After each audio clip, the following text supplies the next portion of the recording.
Blessing Aiche, anchor and exchange on Souq News. The beautiful season is here again. I smell Christmas. Wow. Ta-da! It's Christmas.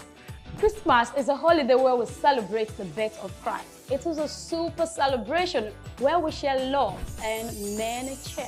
Christmas, a time to make merry and show love. Spend time. Go out there and spend time with your family and friends and loved ones. I mean, you don't get it every time.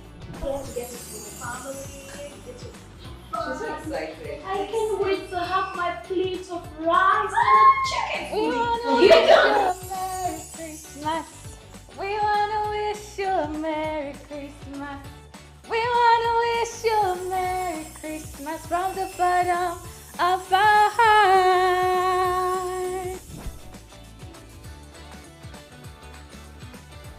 I am Lady Santa. Merry Christmas.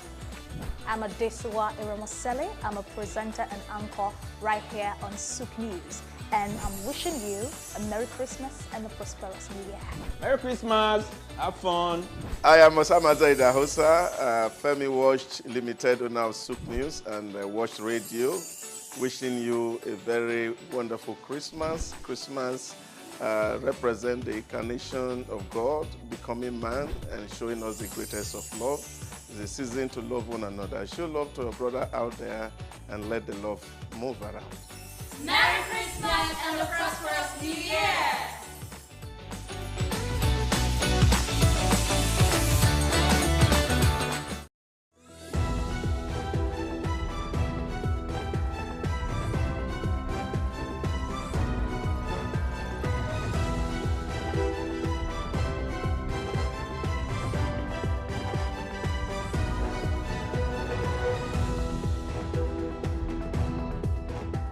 Good morning and welcome to Early Exchange with Blessing Aiche, Femi Ayodele, Sam Oruoje, and Ida Hosa Osamanze. It's a national orientation agency.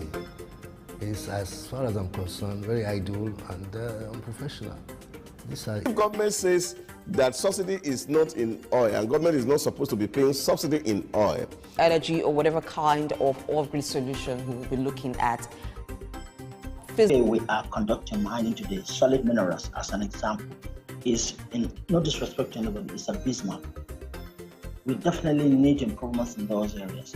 Of course, there are infrastructural needs. This is Early Exchange, shaping policy, advancing development.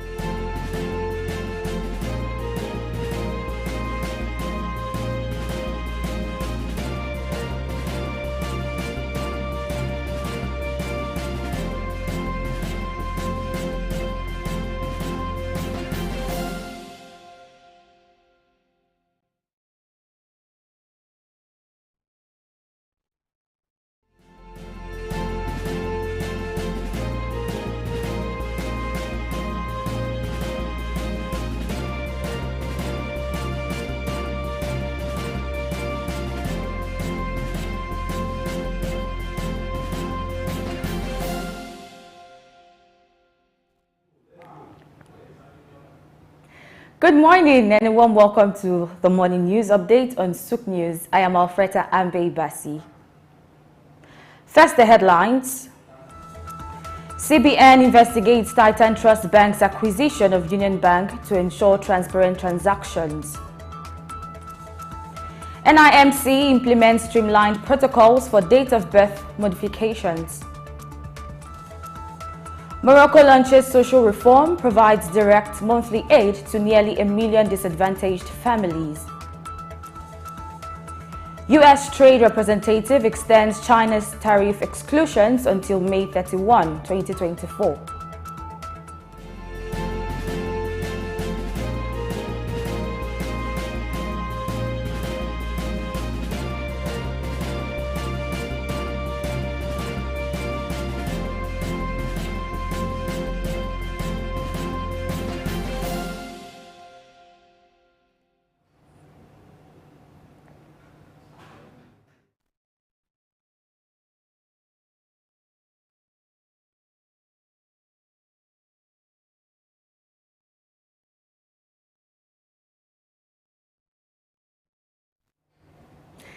Now the news in full.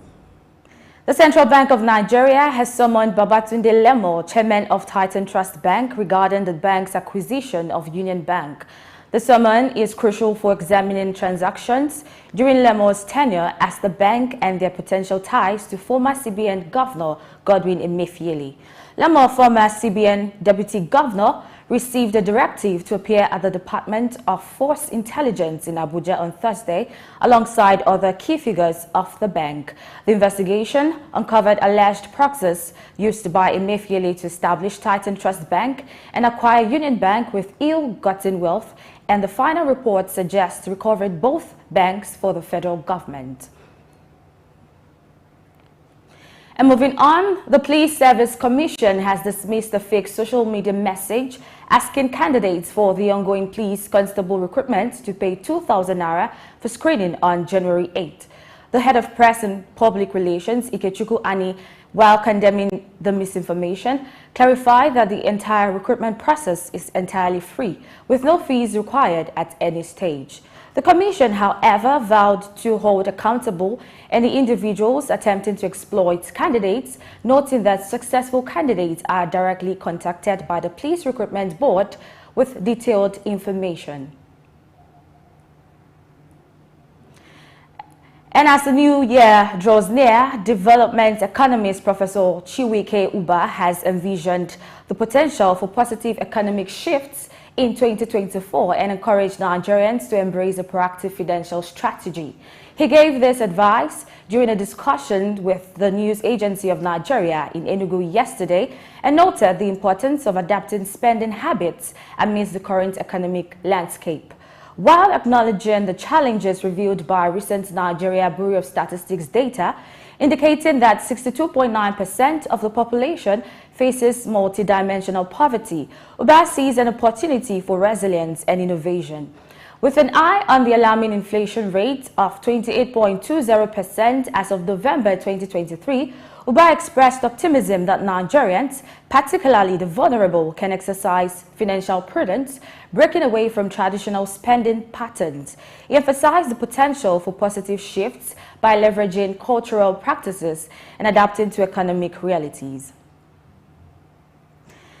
And in another development, the National Identity Management Commission has announced that individuals seeking to change their date of birth on the National Identification Number database can only do so at the various enrollment centers.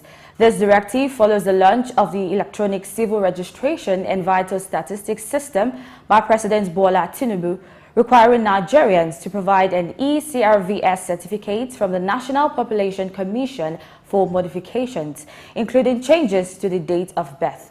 The system, part of Nigeria's compliance with resolutions from the 2022 African Ministers' Conference, aims to digitize civil documentation such as birth and stillbirth registration, marriage, and death.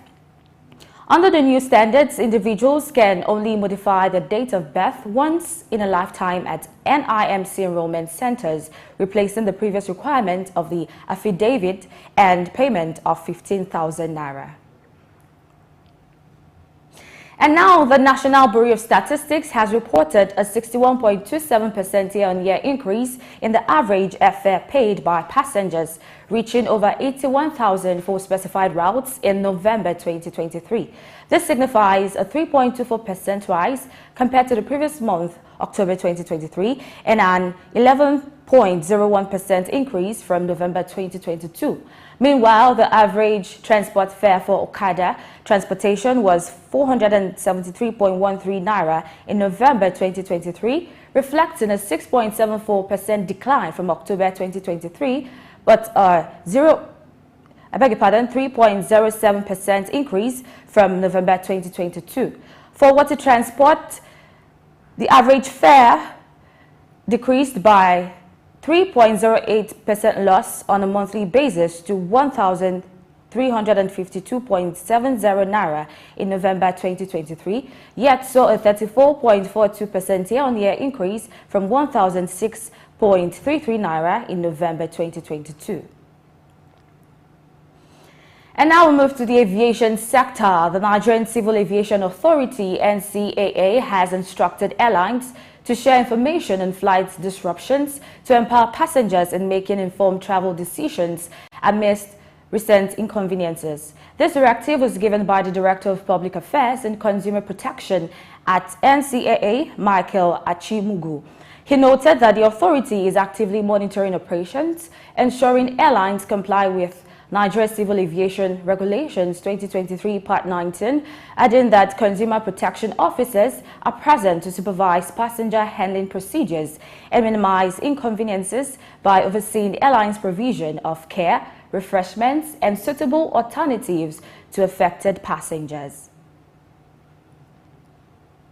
We go on a short break and return with more stories. Stay tuned.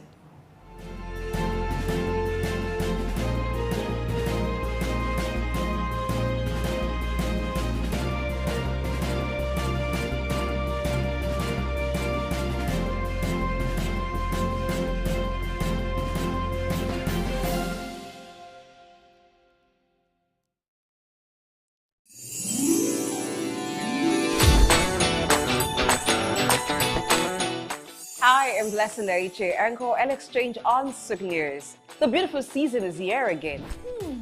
I smell Christmas. Wow. Ta-da! It's Christmas. Christmas is a holiday where we celebrate the birth of Christ. It is a super celebration where we share love and many cheers.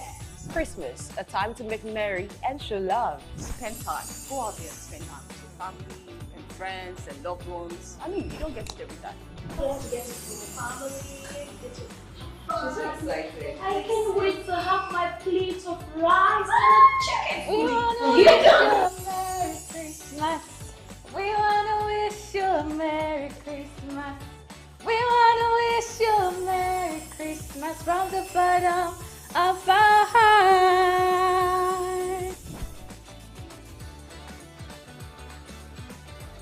I am Lady Santa. Merry Christmas. I'm Adesiwa Iramasele. I'm a presenter and anchor right here on Souq News. And I'm wishing you a Merry Christmas and a prosperous New Year. Merry Christmas. Have fun. I am Osama Zaidahosa, Femi Watch Limited owner of Souq News and Watch Radio. Wishing you a very wonderful Christmas. Christmas represents the incarnation of God, becoming man and showing us the greatest of love. It's a season to love one another. Show love to a brother out there and let the love move around. Merry Christmas and a prosperous New Year!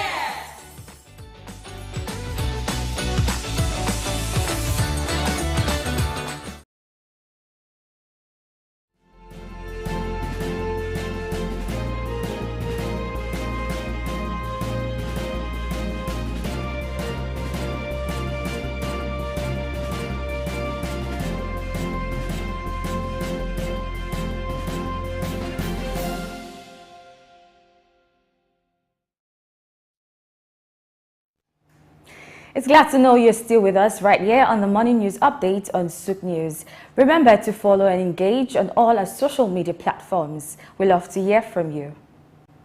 And now away from Nigeria, Morocco has announced a social reform to provide direct monthly assistance to nearly 1 million disadvantaged families starting Thursday. The move, part of a comprehensive social reform initiated by King Mohammed VI in 2020, aims to offer targeted family allowances. According to Prime Minister Aziz Akanoch, each beneficiary is set to receive a minimum of 500 dirhams, just over $51 per month, irrespective of family composition. The program's implementation for 2024 requires a budget of 25 billion dirhams. This initiative marks a shift from indirect untargeted social assistance to direct aid for the underprivileged, reforming the compensation fund and subsidizing certain consumer goods. And now, Ethiopia has been marked Africa's third default as it failed to fulfill a $33 million coupon payment on its sole international government bond. The announcement came after the country, Africa's second most populous, revealed its intention to formally default earlier this month, grappling with severe financial challenges posed by the COVID-19 pandemic, and it concluded 2-year civil war in November 2022. Although the payment was initially due on December 11, Ethiopia had a 14-day grace period, allowing until Tuesday to provide the funds. As of the last International Banking Working Day on Friday, December 22, sources confirmed that bondholders had not received the coupon payment. And we move to North Africa, Libya. After a pause of over 9 years due to political and security challenges, Libya's stock market has reopened for trading in the capital, Tripoli. The announcement was made by Prime Minister Abdul Hamid Al-Deiba and the market's chairman Bashir Mohamed Ashur, all along with other officials who rang the bell to signal the resumption of trading. Benghazi, Libya's second city, is also set to resume trading next week at its stock market hall. Libya's Prime Minister emphasized the stock market's role in enhancing the Libyan economy, aiming to contribute to GDP growth, mitigates the budget's deficit, and alleviates the strain on the state's general budget. And now we take a turn from Africa to the Middle East.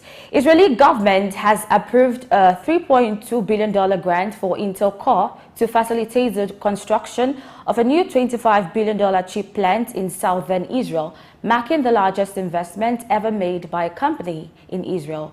The grant comes amidst Israel's ongoing conflict with the Palestinian militant group Hamas, showing significant support from a major U.S. company during a period of increased pressure on Israel.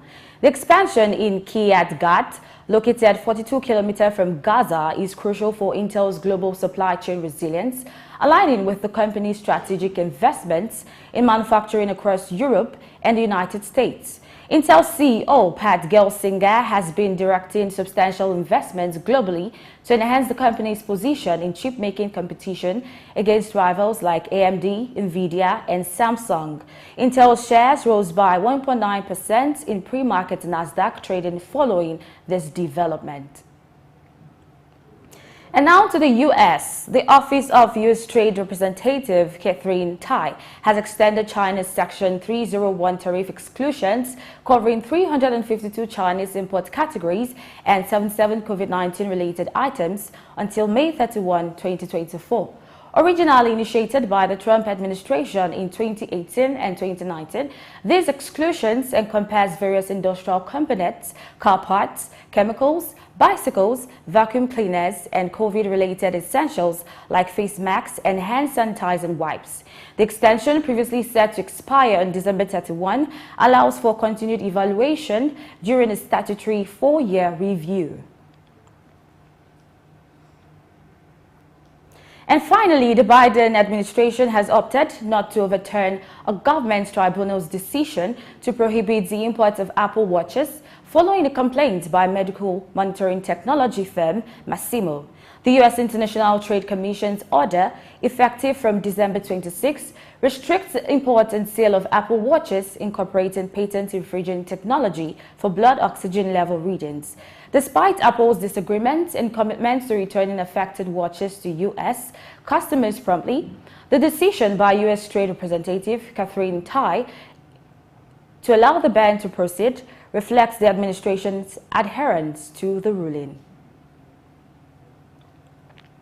And that wraps up a package on the morning news updates today. Stay tuned for more analysis on early exchange. I am Alfreda Ambebasi. Many thanks for watching.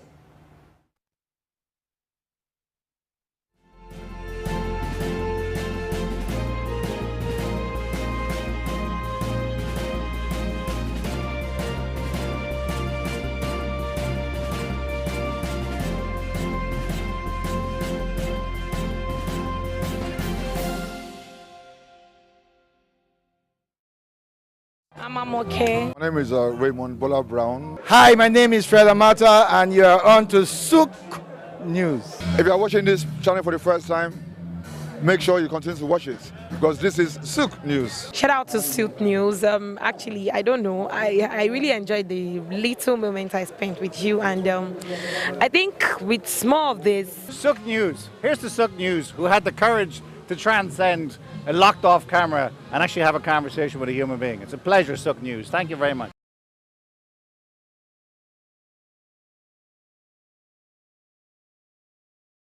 Let us also give thanks for Jesus, because Jesus is the reason for this whole season. It's also the reason why we have hope that as we journey into the new year, it will not be in vain and that things will get better. This Christmas, I'm joining this unit in wishing Nigerians, wherever they are, saying to them, Merry Christmas.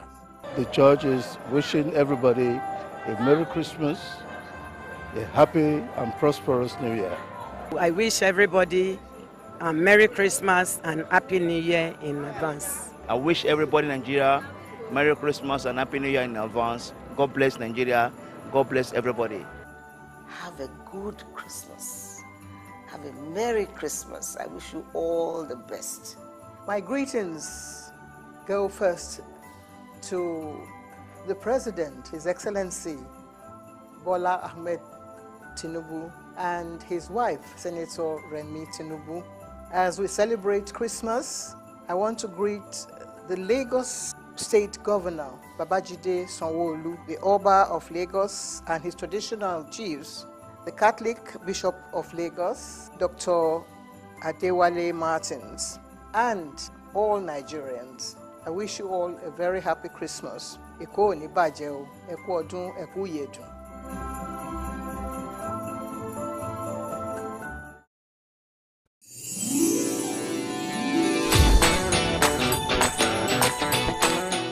Hi, I'm Blessing Naiche, anchor and exchange on Souq News. The beautiful season is here again.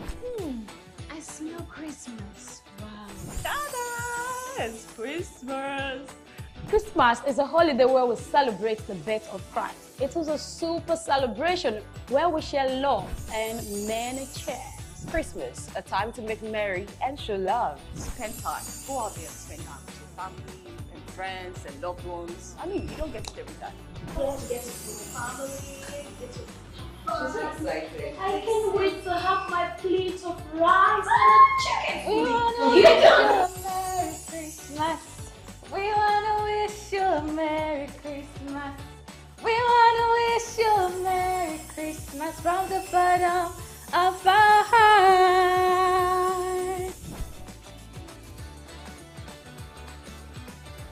Hi, I'm Lady Santa. Merry Christmas. I'm Adesiwa Iramasele. I'm a presenter and anchor right here on Souq News. And I'm wishing you a Merry Christmas and a prosperous New Year. Merry Christmas. Have fun. I am Osama Zaida Hosa, Femi Watch Limited owner of Souq News and Watch Radio. Wishing you a very wonderful Christmas. Christmas represent the incarnation of God, becoming man and showing us the greatest of love. It's a season to love one another. Show love to a brother out there and let the love move around. Merry Christmas and a prosperous New Year!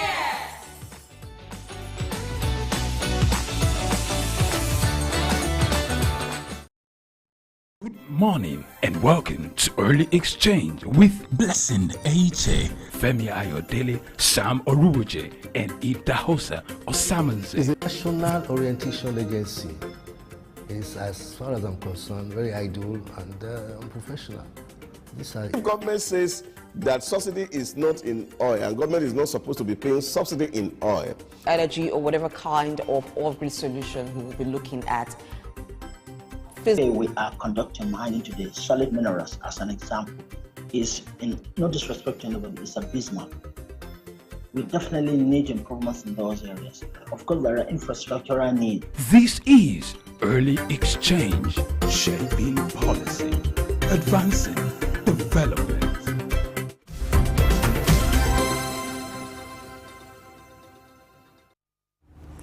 Good morning. Thank you for joining us on Early Exchange this beautiful Wednesday morning after Christmas and after Boxing Day. I do hope you're ready to get insight into some developments. Now, the word did not stop because it was Christmas or because it was Boxing Day. Several activities went on, and there are quite some interesting news that we'll look at today. I am Blessing AHA, and you know at this time of the show is when all three of us gather on the wise table, and very interesting. I have two, I want to call them young men, but I'm looking at this, yes, two young men, but two wise men. You know what they say, blessed are thou amongst women, but I'm the blessed one now amongst men. Femi Ayodele is here, No, and he hasn't given me the gifts. Don't worry. Boxing Day is over. You know, the fact that it's coming in means it's coming bigger. Okay, I have hopes. And then the wise one is here. He's now become the wise young man. Good morning, sir. Good morning. How was your Christmas and Boxing Day? I saw you Christmas Day, I saw you Boxing Day, but I want to know how was the festivity for you? Well, it was all work. All work. You didn't dine? You didn't wine and dine? We have always wine and we have always dined. The day had come and it's gone. Yeah, and then here we are again. We're looking at Christmas 2024. 2024. Okay, before we get there. The interesting thing about our job is once holiday is being announced, you would just conclude that, oh, I'm not part of this. Because it we means must do a job. we have to be at work. You know, essential services we have to. In fact, at that period, that's where you do more work, providing services to Nigerians, because you have to live up to expectations. That's when people demand for our services, and we just have to do our best. Yeah. You know, some time ago, CNN actually said when the rapture is happening, and they will be there beaming it live to the world. I do not doubt that. It's to tell you how serious the work of a journalist is. Yes. And even when people are taking up from here, so journalists will be there covering it. I do not doubt that, but I know I won't be one of those journalists, because by what I believe in, I would already be gone. But you have to be on your duty post. No. I will be at my duty post recovering how the saints are received on the other side. The interesting thing is, so they say in our industry, the word for good work is more work. Yes. I'll be covering how the saints are received, the welcome. That's the part I'll be covering. Some others can be here covering those who are left. That's just on a light note. So like I said earlier, interesting things have been happening. The war did not stop because it was Christmas or Boxing Day. And thanks to Alfreda Ambebasi, who has brought us up to speed on current happenings, we'll be taking a deeper look at them and helping make sense of all of them. Now, if you go through most papers from yesterday and even from this morning, you will find one story that has been sizzling, and that is the investigation, CBN's investigation of the acquisition, Titan Trust Bank's acquisition of Union Bank. And that story really is generating lots of reactions. And yes, according to the Central Bank of Nigeria, there were some irregularities, so investigation is ongoing to ensure that there is transparency and things were properly done. Though Titan Trust Bank has refuted, and they claim that due process was followed in the acquisition of Union Bank, but CBN's position is that cronies, allegedly cronies, were used to acquire the bank, that's Union Bank. So let me start with the wise one here. Idaosa Osamaze, who is Director, Research and Policy, Africa Development Studies Center, and also in-house analyst here at Souq News. What's your thought on this big controversy that did not let people wine and dine alone to Christmas food, but they had to check what's happening? I don't think it's a controversy. It's just the fact that the president had set up a special investigation panel to look at the activities of the CBN in the last 8 years and to see what things were done and the things that went wrong. So the investigators are the one giving us the reports. Somehow they say it's leaked reports because we are waiting to see the detail of the report as authentically presented by the chief investigator.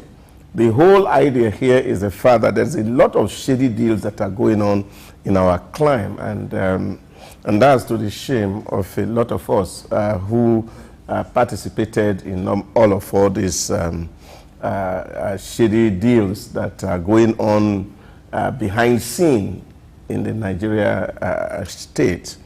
I say this with all sense of humility because this is not the real first time we had these issues.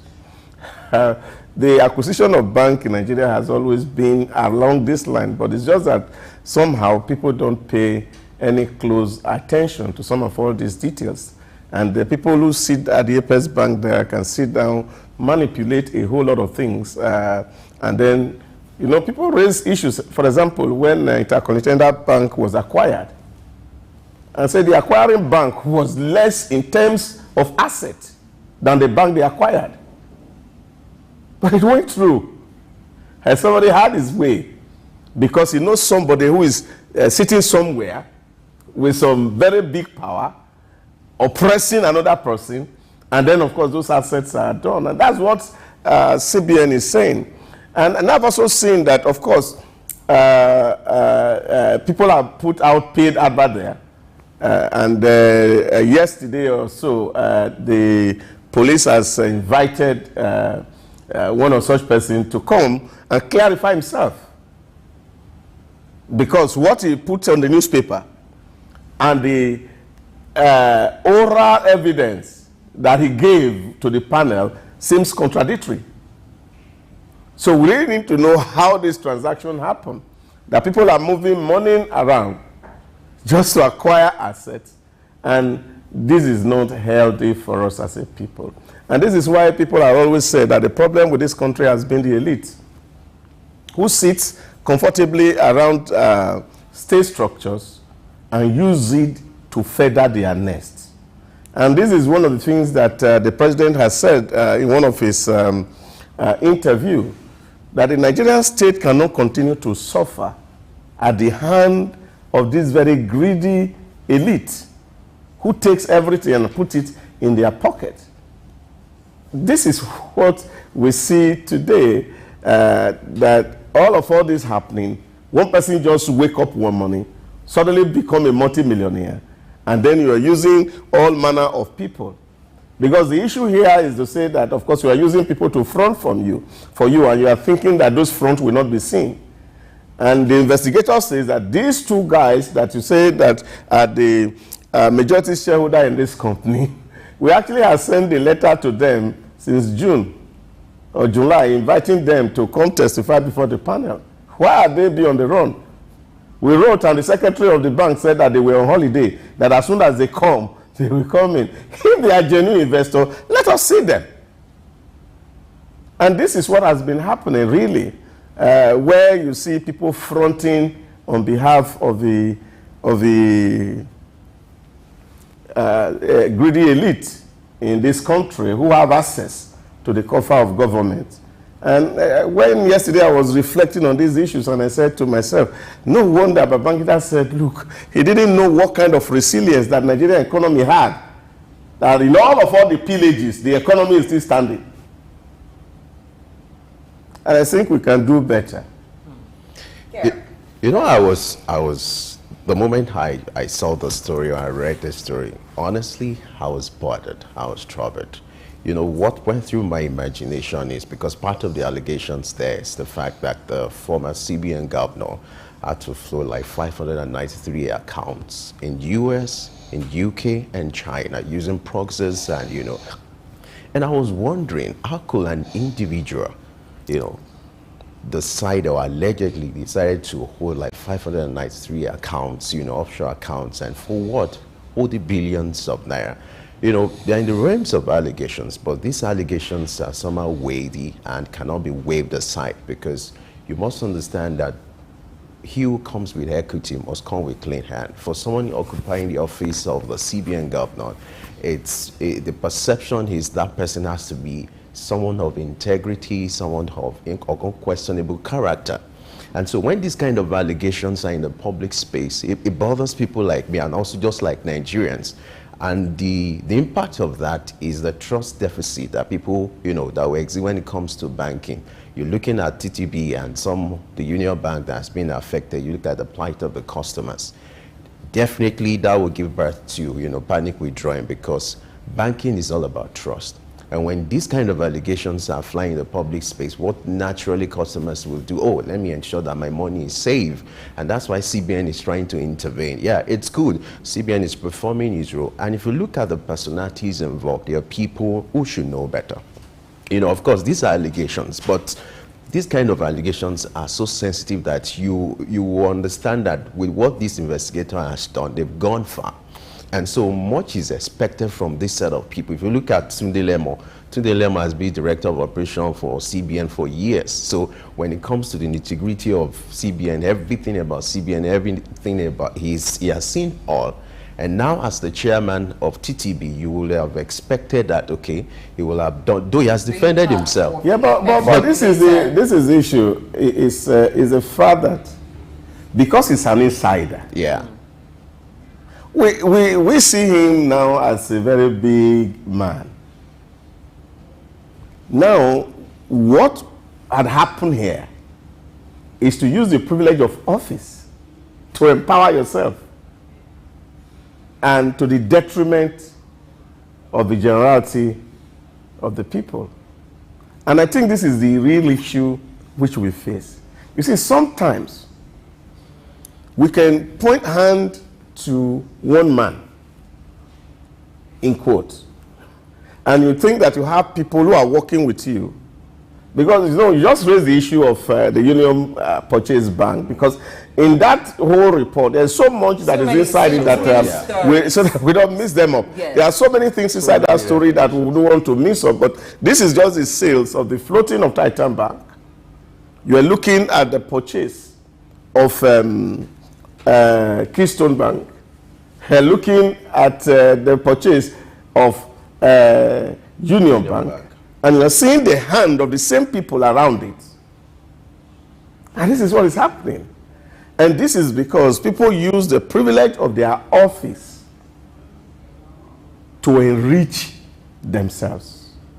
But the thing is, at the time that this is happening, even though that in some quarters, particularly on the side of those who have been fingered, they have described this or called this a political motivated investigation. But be that as it may, do you see it as something good happening at this time? Because the current CBN governor has talked about recapitalization, particularly for the year 2024. So as we would see more of acquisition, perhaps an even merger, do you think it is timely that this investigation is happening to set its straight but you see, and right for further transactions that would happen? It's not just about the bank.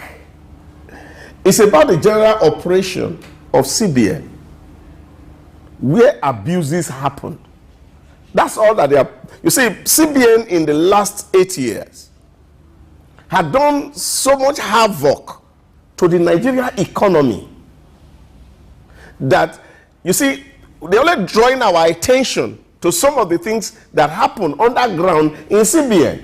The extent of the wrong. Yeah, so you look at the issue of a Naira redesign. Yes. Take, for example, you print 760 billion Naira with 61 billion Naira, for example. Now, they are saying that even the so-called redesign they did was not what was presented to Mr. President. And Mr. President, so what was presented to Mr. President, that the one he approved, and what was executed are two different things. That contract was already awarded before the board were informed. So these are breaches of procedures. So you can't talk this about political witch hunt. It's just the fact that some people had done. This is a problem I have with Nigeria. When the redesign started, everybody was shouting. Now that they are looking into the matter now, people are calling it the political witch hunt. Because we just like to side one way, and we are not objective about the way we talk about issues. And this is what we're seeing in the press. That the people who were shouting the other time that, look, this redesign has created a whole lot of hardship. Now they are investigating the issue. You are seeing it as political witch hunt. This is a problem that we must run away from. But let's look at the fact itself. Take, for example, Femi just mentioned the issue of the multiple account opened. I read the statement of the former CBN governor. And he said by Act, each directorate of the CBN can open foreign accounts. So I don't think he denied that those accounts exist. Now the question is, on whose approval were those accounts opened and multiplied in this? What were the real whole idea? I was speaking yesterday with somebody, a friend of mine who had been on the foreign desk of one of these banks, and he said to me, he said, you see, why people were talking about the removal of subsidy, there was one good thing that the president did when he came on that very first day, that he suspended the Arrow 200 window. And he said that was the greatest fraud that was in the CBN. You see, these are issues that people see, that people just have the opportunity of office. Rather than build the nation, we are using this office to line up our pocket and even take money that we cannot even spend. That is what is most absurd about this whole issue. So I don't think it's about witch hunt. And I also don't think it's about the stability of the banking institutions. And CBN says, look, the banks are fine. If there are errors in the process, those errors can be corrected, but it has no way to affect depositors' fund in those banks. Don't forget that AMCON is there, NDIC is there, that has backing these commercial banks. And so there's nothing that's going to happen to the depositor fund. That one is secured. But I think it's a governance issue that is being addressed. That there's poor governance. There was poor governance in the CBN. And no wonder that when the current CBN governor was speaking at the CIBN event, one of the issues he raised, that the CBN, which he inherited, had deviated from its constitutional role to veer into fiscal areas, which was reserved for the Minister of Finance. Even to commercial banking as well. So, and he said what he's going to do is that he's going to focus on regulatory role, which is mandatory for CBN to do. And I think this is where we have to see that people are taking advantage of so many things. Look at the abuse of the ways and means. Advance that you're supposed to just give to government, and then before the financial year end, government pay you back, because it's an expectation of the fact that you are expecting this thing. And we also saw where the ways and means, what is approved by the president and what is drawn without the president notice, discrepancies here and there. And I think it's a shame on those people who perpetrated this evil against this nation. Yeah, I think, like Femi mentioned, that is an issue of trust deficit, because the CBN has been like the most trusted financial institution in the country, being the apex bank and the financial regulator. So to have such issues coming from the CBN really is a disappointment to a lot of Nigerians. But the investigation is ongoing. If we were to look at all of the issues raised by the special investigator in the report, which is allegedly leaked, we would not leave here this morning. That would be the entire show. But we will take it one after the other as the day goes by and as more information comes in regarding the investigation. But there was one recommendation made by the special investigator regarding the redesigned notes, which he referred to as illegal currency, because it did not go through due process before the redesign was done. So, and he recommended that it be withdrawn from circulation. Now, I do not know if that recommendation would be taken up, but should that happen, wouldn't it be a loss for the country on both sides? Well, I think CBN can find a way to actually recover those monies. But I think the issues he was raising was the fact that the process through which that redesign eventually happened was the fact that, of course, they came to the president and said to him, we want to redesign the Naira. And of course, the president didn't say anything wrong about it. But the only thing that he insisted that the Nigerian Printing and Minting Company should be the one to do the design. Now, the CBN governor called the MD of Mint, and he said, look, given the time space and the work that is involved, we cannot redesign this Naira because of the security features that is in it. And so he asked that a new design be done. And then CBN called a foreign company that was supposed to do this redesign. And eventually, the redesign was not done. And what you now saw was just the change of color of the 500, 1,500 and 200. Now, what was presented to the president for redesign, complete redesign, was the 100 Naira, 200, 500 and 1,000. Now, when all these conversations were going on, now who briefed Mr. President? This thing didn't get an approval. So what is indirectly saying is that what Mr. President approved to be done and what eventually was done, they are two different things. And if they are two different things, to that extent, what was done is illegal because it does not have the approval of the board and it does not have the approval of Mr. President. So that is what the investigator is saying. But that is left for Mr. President to take that decision, whether to withdraw those notes. But I know that from the one he says that two of them can continue to run together until we are able to get to that point. But I think it was important that the Naira redesign be done. And I think what we can actually do is to now sit down properly, let the new CBN governor sit down properly and do a proper redesign of the Naira for security features so that we will be able to do it and execute it seamlessly.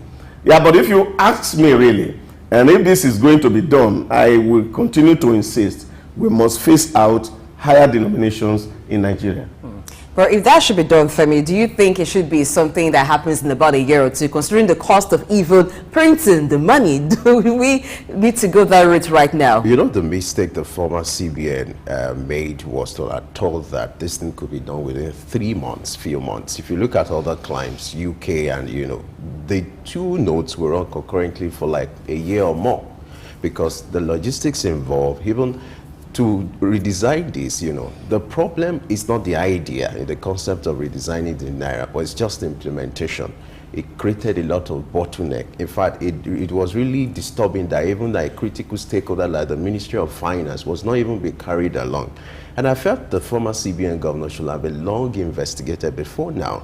You know, at the point where he was delving into politics, I'd expected the former president to have, you know, controlled him, because in leadership there's elements of control. Someone you've selected to be part of your cabinet, and as the CBN governor you ought to maintain that political neutrality. But what did he do? He went into politics. You know, that was why what affected the internal mechanism of the CBN. So I'd expected the former president to have investigated this man. Why he didn't, I don't understand. I won't hold brief for him. No. You must understand the psychology of Mr. President. He was a victim of electoral fraud for 3 consecutive electoral cycles. And if there was anything that he wanted to leave as legacy, was a free, fair, and transparent elections. And anything that will assist that process, he was going to give a note to it. So when he was told that the bigger problem at that time was no longer snatching of ballot box, was the purchase of votes. Vote buying. He felt that, and when he was told that, look, if we redesign this currency in this space of time, politicians won't have money to buy votes. That usually happens. Now, and if they don't have money to buy votes, then of course the outcome of that election will reflect the true will of the people. And for Mr. President, that would have been a lasting legacy to be left for society. Now, I'm not sure anybody told him the dynamics of implementing this new redesign, what were the likely risks that were involved, because this analysis were not done. Now, if the CBN had done a thorough and strategic planning in terms of conceptualizing and executing this process, at least with a summary, we'll be able to say, okay, this is what we're expecting to be the outcome of these things. So, but what excited Mr. President, and if you even remember when he was interviewed and they ask him about the Naira redesign, and he says he support it, because anything that will stop politicians from buying vote or using money to buy vote, that his government was not going to support it. So the intention for Mr. President was clear, that this was to ensure that the election came out cleaner than the previous elections. But unfortunately, that was like whitewashing the president, because the intention, the bait that was shown to him, the intention of the CBN governor was the fact that he had interest, and of course, if the Naira were printed, he is the one who has access to it. He could be the only one who could buy the vote, really, because other politicians would never have money. So these were the real issue, that yes, he had very dirty intentions. Let's even assume that people were doing this on his behalf. For him to have hired a lawyer to go to court on his behalf, to challenge his eligibility in court, I think that was taking bravery too far. All right, we'll leave it here today, and we'll move on to something else. Now, let's get to Morocco right now, where the story says that the government of Morocco has announced a social reform to provide direct monthly assistance to nearly 1 million disadvantaged families starting Thursday, which is tomorrow. Now, the move, part of a comprehensive social reform initiated by King Mohammed VI in 2020, aims to offer targeted family allowances. Idelsa, this is a terrain that you're quite familiar with, providing monthly financial assistance to disadvantaged persons. It's quite similar to what we've often found in Nigeria. But what's your thoughts on this financial assistance to people? Is it an intervention that should be encouraged, or there are other ways to intervene? Well, I think what Morocco is doing is looking at the two factors here. Is the impact of the climate change on Morocco is massive. I remember talking to some Moroccan the last time, and people were saying, oh, the farm that we used to really hang on to, the weather is not even making it worth the while anymore. So there's the change in the environment. In short, when I was in Morocco last month, the kind of weather you saw, in short, they told me, people I interacted with said in their lifetime, they have never seen it. And so this is affecting farm and a whole lot of things. So it's going to definitely impact on poverty. And also you remember that, of course, there was this earthquake in September in Marrakesh, also, which also have left a whole lot of family devastated, and the rest of it. So what government can only do is to see how to alleviate the suffering of the people. And I think it's a global challenge. I remember some years ago when Elon Musk was in UAE, and he was talking to the king of UAE, and he said to him about the impact of AI on global workforce, and he said nations should begin to think about what they call global wage for citizens who are not able to catch up with work and the rest of it. But I think, again, Morocco excites me really, because they don't have so much resources as we are, but the king is very progressive, and he thinks citizens first. And I think that is only what we need to learn, because there are so many shady deals around us when we do some of all these things. And like I said, before we as a people can begin to emulate what other people are doing, we must first of all identify our people. And I can't take my mouth away from that thing. Until the national identification process is done here well, we will not be able to get to the right target. Now, these people know who is who. They can monitor real time where people are, and they have deployed technology in driving their system. And I think we need to borrow a leaf from Morocco government. I like the fact that, if you look at the target audience here, they are the disadvantaged families, millions of families who have been displaced, who have been affected due to a lot of, natural disasters and the call of nature. A lot of things have happened over the years. And the good thing is, like he said, they have a reliable national database. You know, this is quite similar to what we have in Nigeria, where you do the social transfer thing, where you target families. You know, it's also important for us to take a lead from here. The lessons for Nigeria here is do we also have the same kind of system or the kind of national database that will enable us to do this kind of scheme, whereby you can, if you said you're targeting the poor are indeed targeted, not that some people who are political or who have the political privilege, you know, have to corner this money.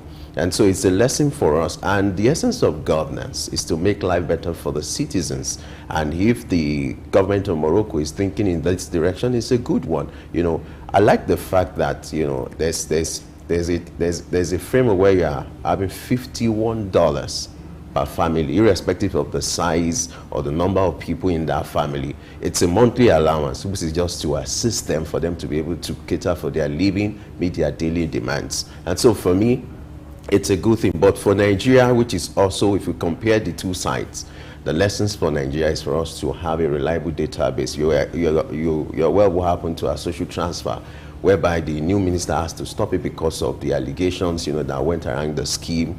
Some people were being cornered, and the fact that some people don't have a national identity number and here and there. So these are things we need to work on as a nation for us to be better for it. Morocco is just, you know, it's not UK, it's not US, and there's no rocket science to it. It's just technology being deployed and that political will, which is what is missing in our nation. The political will to do what is right. What you see here again is actually not, because their system of governance is monarchy. So they have a king. There are no political leanings.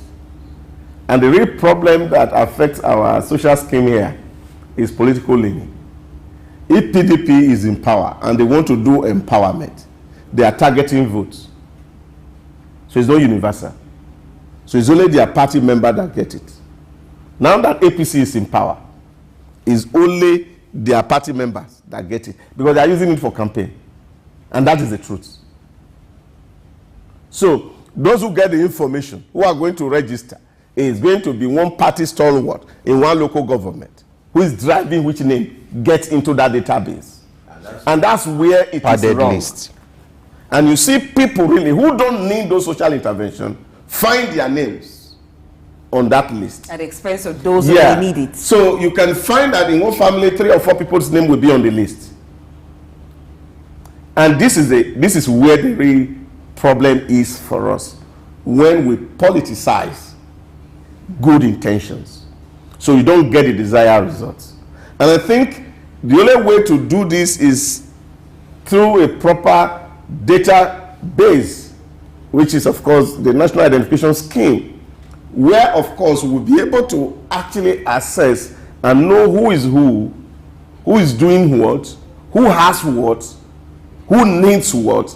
And then once we are able to answer those questions, then of course you can actually target the real people who are vulnerable. Somebody was asking me yesterday about the transport palliative, and I said even by design itself, the poor are excluded. Because I was looking on the app of, for example, God is Good motto. Only the elites can travel with God is Good motto from Lagos to Benin. So systematically, that's systematically the real poor of the poor who is looking for a 6,000 transport to go to Benin is not captured. We're not even going. Because you can imagine, that's equal to a flight, because to Benin on God is Good is about 38,000 one way. So if you give them 15%, 18,000, you're actually giving money to somebody who already has money. But the real poor man who is standing along Baga Road there, waiting for Sole or 4,000, 3,000 to get to Benin, can't benefit from it. And this is why we must have database to drive whatever program we have, so that we can target the real vulnerable and this thing get to where they are. And it is only when government do that that you can see that you see a progressive government that is moving toward really alleviating the suffering of the real poor people. Let's make a last stop at Ethiopia, which has been marked as Africa's third default, as it failed to fulfill a $33 million coupon payment on its sole international government bond. Now, the announcement came after the country actually announced that it will be failing to fulfill its obligation this month because of some financial challenges that the country has been going through. But the reports indicated that Ethiopia is actually Africa's third country to fail on their debt obligation in recent time. What do you think will be the impact of that on other African countries perhaps seeking some credit facility? Well, I think generally that's expected, because as the revenue of states decline, you will not be able to meet your obligation to your international creditors, and I think this is what has happened, and many African countries are actually affected in this regard. And this is one issue where we really as African countries need to really stand up and see how we are able to really engage ourselves in terms of international trade and doing business with the Western world. I'm happy what is happening in Niger Republic, although we all condemn the junta. But we are seeing that as we speak now, Niger Republic is becoming one of the fastest growing economy just because they have raised the price of uranium by themselves, not determined by France, for the first time. And it's driving their economy. And I think this is where Africans really need to stand up. And we need to integrate like Europeans are integrated. We don't allow them. Through cool. Yeah, but whether it's too cool now, what is the real difference? We are not saying that, of course, they're having more money now to address their issues. Because even the coup has become a plus for them, although we are not advocating coup. But you see, the issue is that as long as the Western powers continue to determine who become who in Africa, we will continue to be tied to their apron string. And our economy can move forward.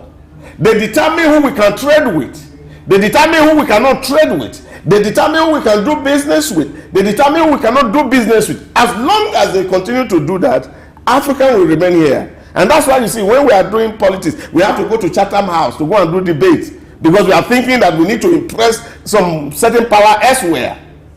And so policies does not originate from us. And it's always coming from them. It's either coming from IMF or coming from World Bank or the Bretton Woods institutions. And we know who the Bretton Woods institution serve. They're not global interests. They're only serving the interests of their principals. So this is the real issue. So what you see in Benin happening is the fact that somebody came to power and said, well, to hell with the West. If you want to buy uranium, come to us, we can sell for you. And this is our price. And that is helping their economy. Now, if they have that obligation, they will be able to fulfill it. So what you are seeing in here, that you are seeing revenue drop for most African countries. And because we are playing to the sentiment of the West. And this for me is, which of course Nkrumah called neocolonialism. You are having them set out what you can buy, what you cannot buy. You can look at the whole energy debate. That's shifting the focus and the economy of most Africans. So we are all tempted to be investing in what technology they have to sell, not your own local technology. So, and this is affecting the finances and the fortunes of most African countries. And therefore you are needing more money, you're borrowing more, and then of course you can't service the debts that you owe. But I was happy to read this morning that Nigeria didn't fail in the last third quarter, and of course we were able to service our debt and obligation to China and to the World Bank and IMF. Yeah, that takes me back to what you said, the statement you attributed or you credited to the former head of state, IBB, who said he wonders the kind of resilience Nigeria's economy has. I too am beginning to wonder the kind of resilience the Nigerian economy has. In spite of all the Nigerian economy has been through and the challenges it's still facing, we have not defaulted rather on our debt obligations. So it's a plus for the Nigerian economy. We do hope that in no distant time, not only are we fulfilling our obligation, we'll be debt-free as we were some time ago. Yeah, as long as the CBN government maintain their stand, can also remain focused on doing regulation alone, which is of course primary to him, and monetary policy, we will be able to actually get off this. And I think that's what we are seeing. And you are seeing a government that is looking at loopholes and see how to block it, the leakages that are coming. And I was so happy when Mr. President was inaugurating the board of NNPCL the other day, and he said to them that the cost of revenue collection is still very high. And we must look at that. And it is not just about NNPCL. FRS, the cost of collection is high, excessively very high. Nigerian custom, excessively very high. And so all these revenue agencies that are taking money, in short, somebody did analysis yesterday and he put it that what custom, for example, is going to spend to collect revenue this year is more than the budget of both National Assembly and Nigerian Judicial Council.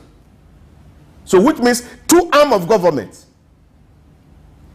the judiciary and the legislature, their budget for 2024, what custom alone is going to spend to collect revenue this year is more than their two budgets combined together. Yeah. And these are the imbalances that we must begin to look at. And this is why you see that there is so much disparity in the structure of government and so much stealing, because this money comes to this staff directly, and those core civil servants are looking at their counterparts who are working also in government, and they are earning so big, and they themselves are earning almost nothing. And the wage disparity is what is creating the rot in the system. And I think Mr. President needs to look at this so that we can balance this thing up, and by this we will be able to address the issue of corruption that is plaguing this country. Yeah, you're just giving us something to talk about another time, but we need to wrap it up here. Thank you very much, the wise one, Idahosa Osamaze, for your brilliant thoughts this morning on the issues. Always my pleasure to be here. And Femi, yes, looking all calm this morning. It's my delight providing compliment. All right, let's go on a quick break and return to do a retrospection of the year 2023. Just a few days to go in the year, but let's look back at how it has been so far. Stay tuned. Let us also give thanks for Jesus, because Jesus is the reason for this whole season. It's also the reason why we have hope that as we journey into the new year, it will not be in vain, and that things will get better. This Christmas, I'm joining this unit in wishing Nigerians, wherever they are, saying to them, Merry Christmas. The church is wishing everybody a Merry Christmas, a happy and prosperous New Year. I wish everybody a Merry Christmas and Happy New Year in advance. I wish everybody in Nigeria Merry Christmas and Happy New Year in advance. God bless Nigeria. God bless everybody. Have a good Christmas. Have a Merry Christmas. I wish you all the best. My greetings go first to the President, His Excellency Bola Ahmed Tinubu, and his wife, Senator Remi Tinubu. As we celebrate Christmas, I want to greet the Lagos State Governor, Babajide Sanwo-Olu, the Oba of Lagos and his traditional chiefs, the Catholic Bishop of Lagos, Dr. Adewale Martins, and all Nigerians. I wish you all a very happy Christmas. Eko ni baje o, eku odun, eku yedun.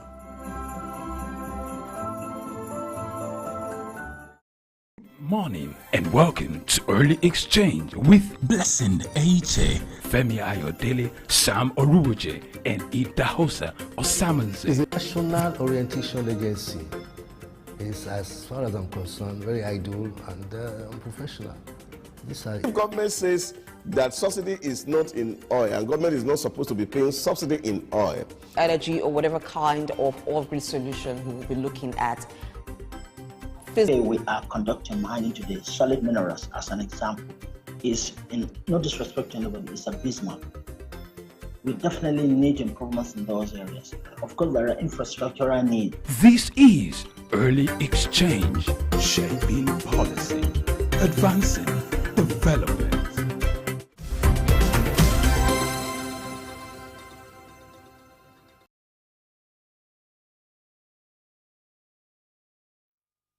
Yes, it's the early exchange where we shape policy and advance development with our conversation. Our big story for today, we're looking at the year 2023. We're starting the series, the special series on the review of the year 2023. We call it 2023 in retrospect. And we're starting with the ICT sector. You know, we're going to do a special series on all the sectors, you know, looking at the economy, how it went over the year, and we're looking at the year 2023. Don't forget, this is your program. This implies that you can be part of this conversation by going on our social media platform or our YouTube page using the hashtag Early Exchange to share your view. Now, to shed more light on how the state of our ICT has been in the year 2023, we're being joined by Seyi Akindele, who is the founder, Hyperspace Technologies Limited.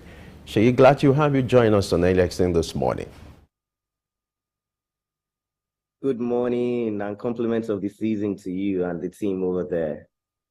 All right, hope you actually enjoy your Christmas holiday. Oh yeah, sure. Time to spend time with the family and just relax a bit, you know, after the hustle and bustle of the year. So I want time to do our own personal introspection, just like you said at the beginning. That's important. It's good to live a balanced life. Now, let's get to our discussion for today. We want to look at the ICT sector.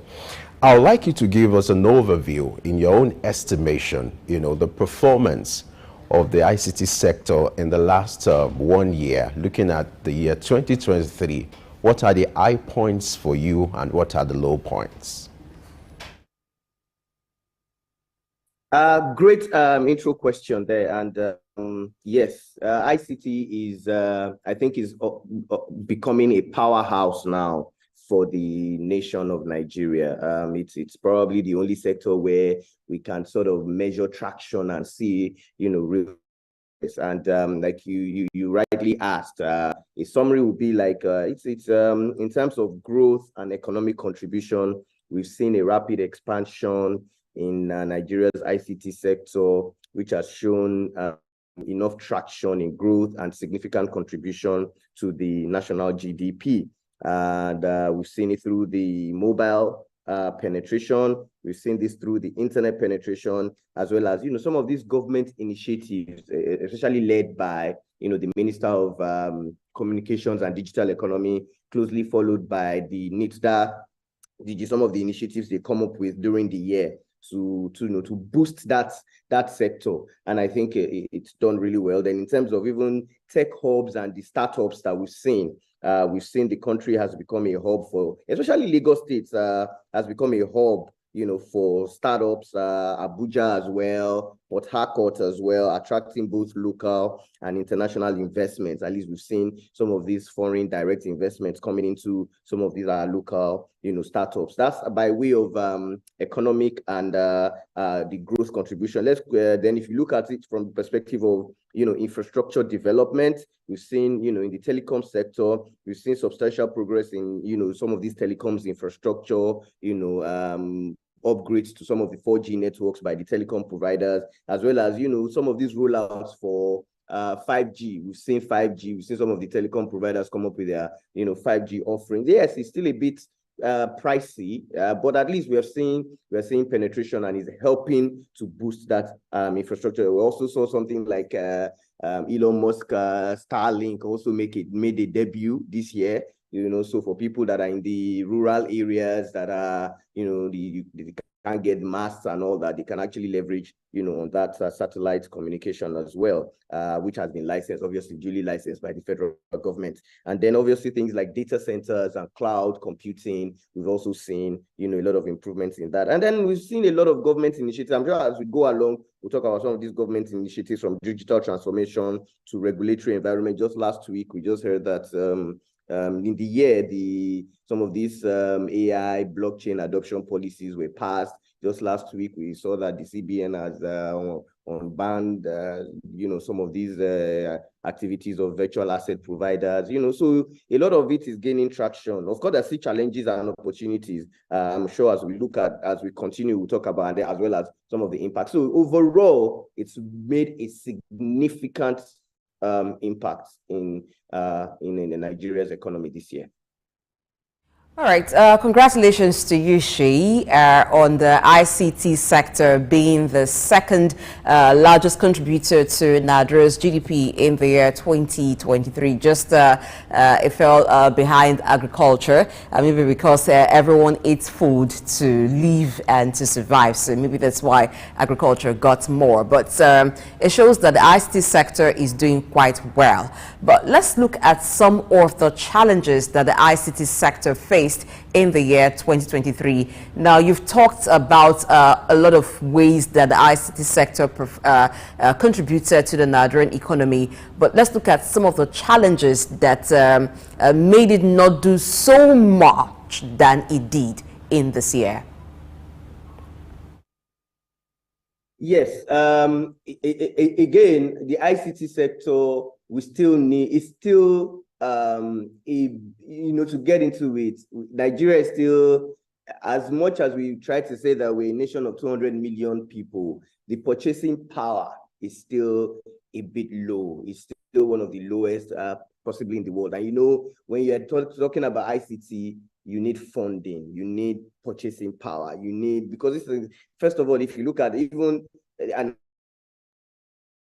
phone in Nigeria, it's still expensive. Smartphone, that is, that you can use to take advantage of some of these services, still very, very expensive. I mean, some of them are still coming in at around, $50, $100, which is still not, within the buying capacity of, largely a lot of Nigerians. So as much as we try to improve on the infrastructure, we still need, we still need some of the costs to come down. Even the cost of data is, yes, it's come down significantly, but again, it's still high because we need the price to further come. We need it to be sub, $1 to be honest with you, for people to take advantage of these things. And then again, another thing that is debilitating is largely, educational, is awareness, is people being able to, have enough knowledge to be able to take advantage of some of these services. In fact, sometimes because of, we don't even know that some of these services are there because we don't, for instance, if you want to, for the last 2 or 3 years now, you find out that if you want to do anything, even if you want to interact with government, you can actually go online and do it, like, filing your taxes, for instance. A lot of people don't know that you can do that online, just because of the knowledge gap. Then even things like obtaining your international passport, obtaining your NIN, obtaining, a lot of these things can actually, there are even apps for them, provided, but because you need a smartphone and then you need internet penetration, I doubt someone in Daura or someone in Sokoto would have this kind of knowledge. So the providers also need to come with some campaigns or media campaign awareness to be able to, do a lot of this, to engage the people. So some of these challenges we've seen, and then obviously things in like innovation. We need more innovation, local innovation, not the foreign.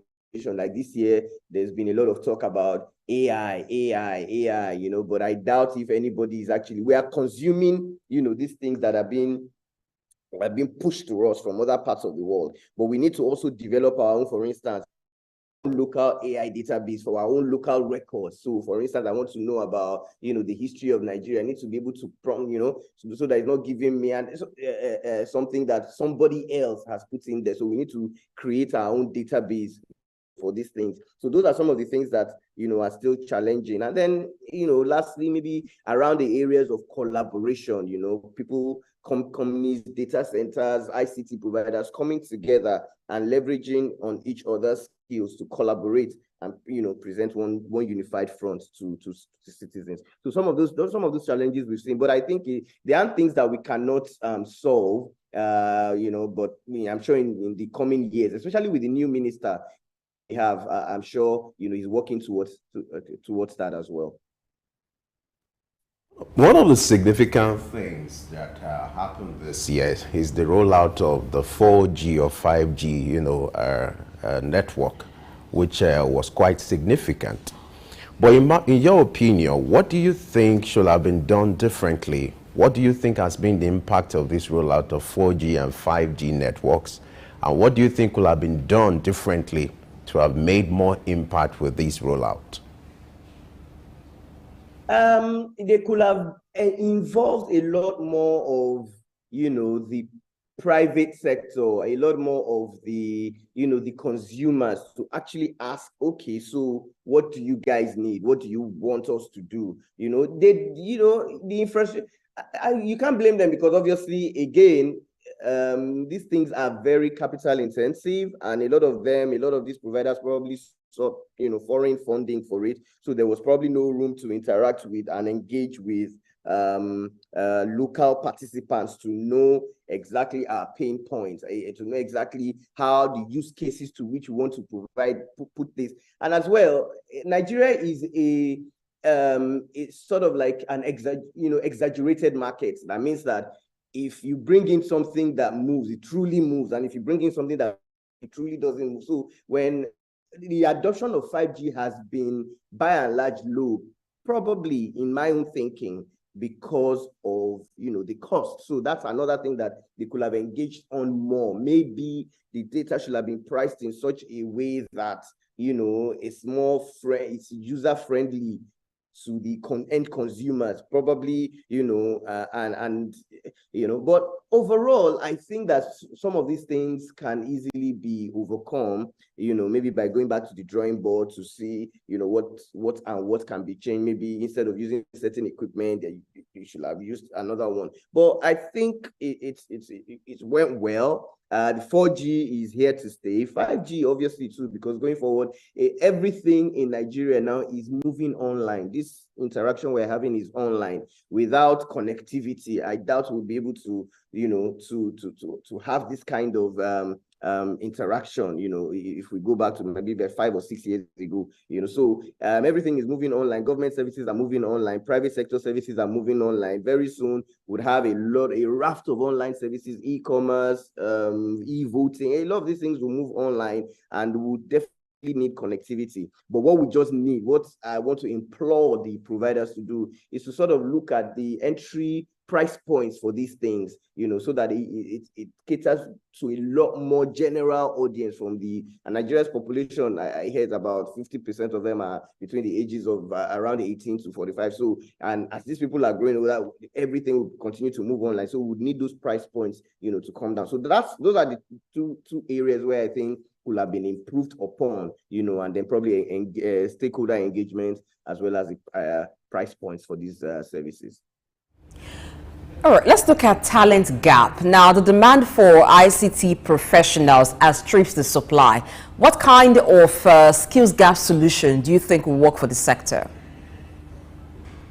We need a lot of technical skills. This ICT sector is technical. We need a lot of education. We need a lot of, and the good thing is that we can use the same ICT to provide this education. E-learning, for instance, should by now be adopted by most schools, from primary to secondary to university. I mean, there's hardly anything you want to do now. You go to school now.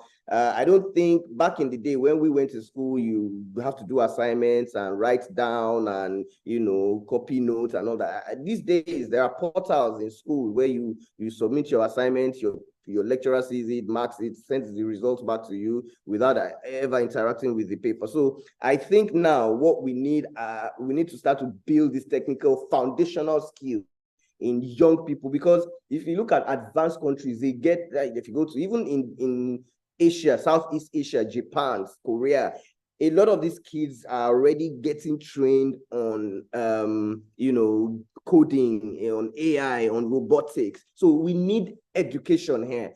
And again, it comes down to the cost. Now here, the entry level is still high. By the time you look at the average cost of getting into ICT in Nigeria, minimum, you need a mobile phone, a smartphone. Even if you can't afford a laptop, you need a decent smartphone. You need great internet connectivity. You need to be internet connectivity that can take video, that can take voice, that can take startup cost alone. We're already talking, something in the high figures. So maybe this is where government can come in a bit and give some of the providers of these services, some tax relief or tax rebates so that you can get this equipment into the hands of these kids, because like, you and I are not going to be here by this in the next 5-10 years. There's very little that our brains will be able to carry. Will now pass the baton to these younger ones, and they have to have had that foundational skill to be able to carry, which is why I like what the new government is also doing. I mean, if you look at the Minister of Communication, these are young people that are in the industry before, so they know the pain points, so they know what to come, what policies to pass, what policies not to pass, how they felt the impact. The same thing with the DG of NITDA. These are people that have been in the tech industry, so they can better assist in this government policy formulation, to bring the cost of entry into ICT down, especially for the younger ones coming up. Now, according to reports, the year 2023 witnessed, a high rise of fintechs in Nigeria. They depend on ICT for their daily transactions when it comes to digital financial transactions. Talk to us. What do you think is largely responsible for this rise? You have over about 200 firms in Nigeria now. And then what has been the impact of these on the performance of that sector for the year 2023? Oh, fantastic question. A lot of this came as a result of COVID. When we had COVID, in 2020, all of a sudden, a lot of these things, things that normally we would not want to do online, everything just moved online, from buying groceries to shopping for food items. No matter what you want now, you can literally sit down and search for it, and you will get it, and you get it delivered to your house. So a lot of these things was as a result of the pandemic, which happened about 3 to 4 years ago. So that was what led to people now innovating on ideas that would probably not have been thought about before, and which has brought about a rise in people now know that I don't need to leave my house to do certain things. All I need is a mobile phone and internet connectivity, and I can probably get you can get even, washerman, whatever it is, you can get someone to do your personal shopping. So it now brought about, ideas from people. And you see, ICT is one of those industries that can, just like the mobile phone came and revolutionized how communication, we humans communicate within Nigeria. ICT is another sector where people are now saying that even a one man can literally put up something online on some of these social media platforms, and you start to run your business there. The platform is there. So it now depends on how imaginative you really are, how big your thinking is. So it's really driving that sector. You can wake up, like you said, there are over 200 startups, So the downside, though, is that you're going to have repetition. You're going to have application of, services. How many, to be honest, how many e-commerce sites can we have? How many delivery companies can we have? How many, all these the taxi companies can we have, before the whole thing gets populated? So it's also bringing in the quality of ideas. Is almost as if we're all, repeating ourselves. So we're seeing that, yes, it's bringing a boost to the sector. At the same time, the year has also witnessed a few of these companies have actually sort of collapsed. They've gone, they become insolvent, because obviously a lot of these companies too need funding, and if you don't get the funding in, the chances are you're not going to be able to witness some of the storms that will come from largely from the currency devaluation and all the other things, inflation that we are seeing in other sectors. So it's leading to that proliferation, and at the same time is also to duplication of ideas, and then we're seeing some go bust. And what I'm also seeing in that industry is that it's sort of like changing the way business is done. Back in the day when I was growing up, I was taught that when you want to do business, it's about bootstrapping, is about profit and loss. And a lot of people now say, well, they just think I can put up a website and do something and then raise funding and fund the business without having real traction, without having real customers, and I think I can, survive. And it's proving to be not so easy for a lot of people. So it's boosted, the economy in real terms, but at the same time, we're also seeing some lazy ideas come up, which I think by 2024, we'll start to see, real traction for the real companies that are actually, generating that value, and they start reaping, that value. Okay, let's have a kind of impact measurement. Now, the ICT sector provides support to other sectors, whether agriculture, sector education, and so on. But let's look at the effectiveness of the support provided. Banking sector, for instance, through fintech. During the UTIDE, it's like the UTIDE is a test of the effectiveness of the support provided. Transactions, and you find failed transactions happening a whole lot. Even for apps developed, the quality of the apps. Yes, thank you for that question. I would not, the truth is, as much as we want to say ICT has impacted, yes, it has, but like we still have an ICT infrastructure deficit. We witnessed this is the second time we're witnessing it this year. We witnessed it at the beginning of the year too, when we had this cash crunch and everybody had to, and when I say cash crunch, like we couldn't get cash from the banks and everybody had to depend on transactions, digital transactions from banks and the fintechs. And we saw that the infrastructure could just not, absorb everybody. Everybody went on it and it basically just collapsed. You would have, out of every probably 10 transactions, you have 8 or 9 of them, failing. And then you have to now start dealing with customer service and all that. So we saw that it wasn't about the app, it was about the infrastructure that was powering it. It wasn't designed for, the kind of load that all of a sudden befell it, and it had to just collapse under that heavy weight, and it led to a lot of issues and problems and transaction failures and people not, and of course when you start having transaction failures, it starts to lead to things like, imagine you have an emergency and you quickly need to make payments and then you're not able to get your payments through, and because of that you cannot get drugs for somebody who is ill. So a lot of those things started happening, and we saw, I mean, if you go onto the social media pages of a lot of the fintechs and the banks, it was largely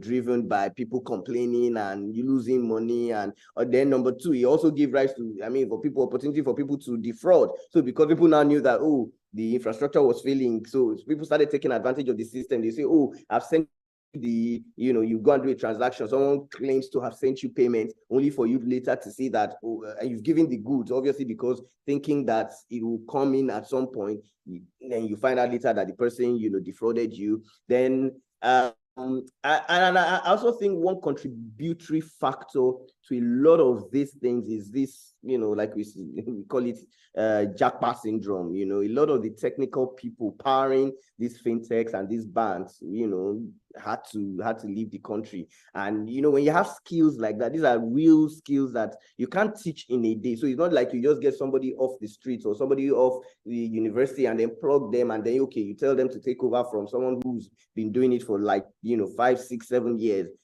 So a lot of these people left, and there was no replacement for them across, it wasn't just across the financial services sector, even across the telecom sector, because sometimes even when you carry out transactions, you would not receive your alert until maybe midnight, and those were some of the other issues we found. It was largely due to people leaving, and it wasn't easy for some of these companies to quickly replace this tech. Like I said at the beginning, it's highly technical in nature, so you need people with highly trained skills to be able to manage. So when you now have a lot of these people, maybe 50-60% of these people living across the infrastructure, across the app building, across software development, across a lot of these things that power the nation, you're going to have the issues that we have. So that's what we've seen across this period as well, where you go to some ATMs and you don't even, some of them don't even work. Some apps don't, during this holiday, you could hardly log into some of these fintech apps because the infrastructure again could not power it, and the people managing it had maybe gone on holiday or what have you. So I think that we need to improve in that sector, which is why If you look at what the Minister of Communications and Digital Economy is doing now, he has his blueprint. He calls the training, the 3MTT, 3 million technical talent training, where we are now going to start training our own local people, and then you now start, once they understand it, I think it's starting with about 300,000 people first, and then you train them, you now have these skills, and then they go into the industry to perfect it. I think that's a step in the right direction for the nation. Now, still talking about the impact assessment for 2023, what do you think has been the impact of cloud computing and artificial intelligence, in the year 2023, and what do you foresee will be the trend in the coming year now that AI is the order of the day? Good. Cloud computing, in fact, without cloud computing, there would be no AI that we have, because AI is largely driven by a large set of data. So for you to train AI, or like a human being, you see, the truth is, when you look at the way a human being learns and the way AI learns, a human being can see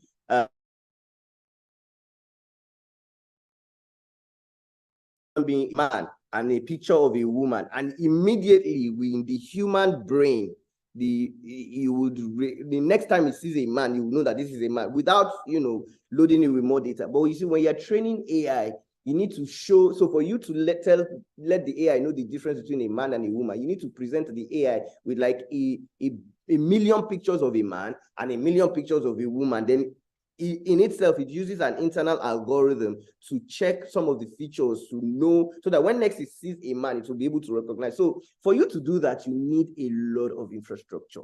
You need a lot of data. You need a lot of, GPUs, what they call graphics accelerators. Now, this is also where I think in Africa we are lagging, because we do not have this kind of infrastructure. If you want to train an AI now, you probably depend on a foreign outfit.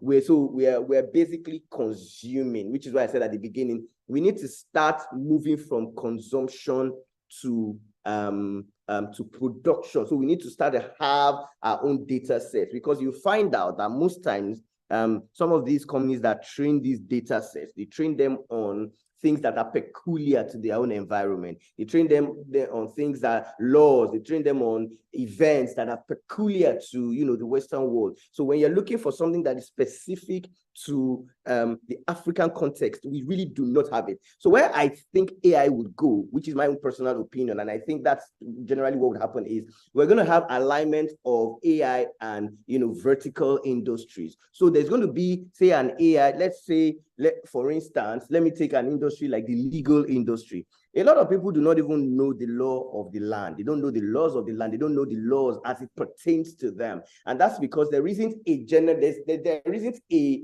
website, there isn't a place where I can go now and say, look, what is my right to, say, for instance, I'm driving and an FRSC man stops me and starts asking me for my driver's license or something. I don't even know whether it is legal for him to demand for that. Now, where I think AI would go is somebody maybe that is very good in AI, probably a technical person, would merge it with someone in the legal industry and say, look, let's codify all the laws of the land, and then we codify it and get all that data and train an AI algorithm that will just simply present me with a chatbot where, for instance, I can just quickly query, what is my right for XYZ, or I want to open a company. Okay, what do I need to open a company? How long will it take? So a lot of these things would happen as we go forward. So we're going to see alignment of AI and vertical industry. So you're going to have that for maybe legal, you're going to have that for the medical industry, we're going to have that for manufacturing, we're going to have that even for government services, for instance. So that's where I think the value of AI can be reaped. Where we are going about it, we're just consuming, and the people that are reaping this are these foreign companies, OpenAI and all these companies that we are using the data that they've created, and they are charging us for it. So imagine a situation where I have, I want to query, say, for instance, even the Nigerian Constitution. Not many people know now. I mean, we have it in books, but imagine somebody just, training an AI bot that writes about Nigeria, everything. So I can easily just open up my mobile phone. It's just an app. I just ask it a question. It's going to give me not guesswork. It will give me something that is, that's where the value will be. And then you can now start charging people for querying that thing. So it's going to be like a search engine for any kind of industry. So there is a lot of innovation waiting to be, built in that. So a lot of it has happened, and we now need, again, it comes back to the skill. Now, one of the things we're also doing here in our own company is that we're trying to make this, you are trying to commoditize it so that we make it easy that anybody, you don't have to be, right now you find out that for you to use AI, you have to know how to integrate with an API, you have to know how to log in, you have to know how to redirect, I mean, that's too much for somebody who just wants to find out basic. Just like everybody can use Google, you just go to google.com, you type whatever you want to have, and it gives you the information. That's how AI should be from the production end as well, where, for instance, if I have a particular... any better, Shay, I would think that perhaps some form of cloud computing have been done on you, and as you and AI yourself, but the way you load on information, that you just keep going and going. But that's the much time will permit us to get from you this morning. Thank you very much for talking with us this morning as we have looked back on the contributions of the ICT sector to the Nigerian economy in the year 2023. Thank you so much. Thank you for having me. All right, that's how we wrap up the discussion with Sheyi Akindende, who has been the ICT expert, talking to us about the performance of the ICT sector in 2023. We'll go on a quick break, and then we'll return. We'll be looking at another sector. How did that sector fare in the year 2023? And I'm talking about the human capital development sector. Stay tuned.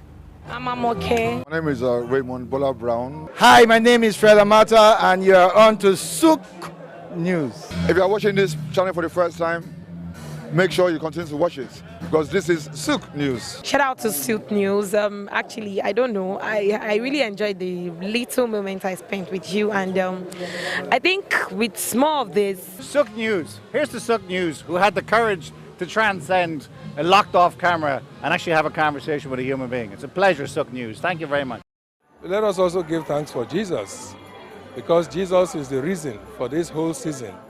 It's also the reason why we have hope that as we journey into the new year, it will not be in vain, and that things will get better.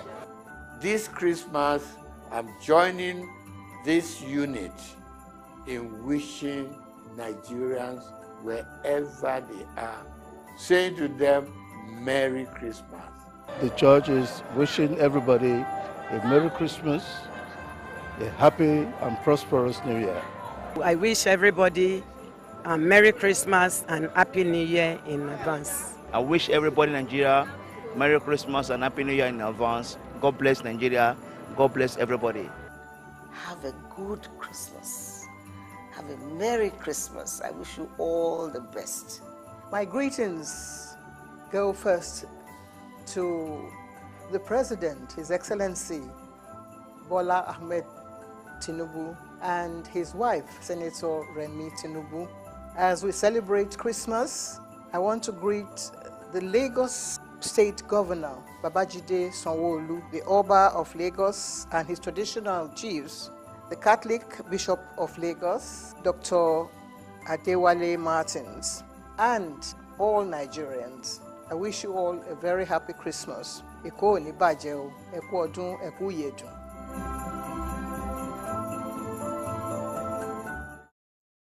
Good morning and welcome to Early Exchange with Blessing Eche, Femi Ayodele, Sam Oruoje, and Idahosa Osamanze. It's a national orientation agency.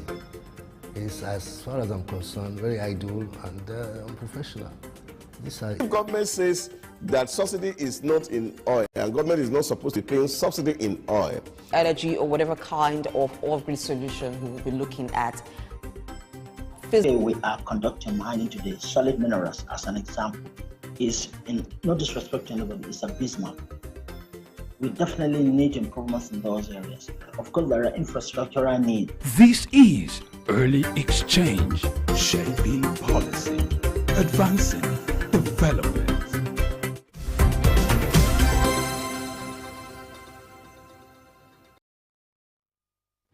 It's good to know you're still with us on Early Exchange as we look at the year 2023 in retrospect. Now, do not ask us why. We're just a few days away from the year 2024, so it is necessary. Let's look at where we're coming from so we know where we're going to, and we get there using the right routes. To talk about human capital development sector in 2023 is Sam Oroji, who is Director, Research Policy and Development at Souq News, and is also in-house analyst. It's been a while we had him here on Early Exchange, but we're glad that we could do that today. Thank you for joining us on the show.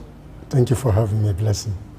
So how's your holiday been, and how's the celebration for you been? Is that really a holiday? Okay, so how's the celebration for you been? Celebration was okay. It's all work, but then we still find time to celebrate. Okay. All right, good to know. So let's talk about a sector in which you are a key player because you are a trainer, human capital development. Now, it's quite difficult to actually say this was the contribution of the human capital development sector to Nigeria's GDP in the year, because sometimes it's hard to measure these things, and so the statistics are not really there. But according to studies, 1% increase in human capital development will equal at least a 0.5% GDP growth. So going by that, looking at the year 2023, what can you say about the role of human capital development in the economy? What role did it play? Well, first and foremost, I think it's important that we define human capital, which is essentially three elements that deals with knowledge, skills, and abilities. Those three competencies are very essential for productivity and profitability. To that extent, the investment that is made in human capital is what you call the human capital development.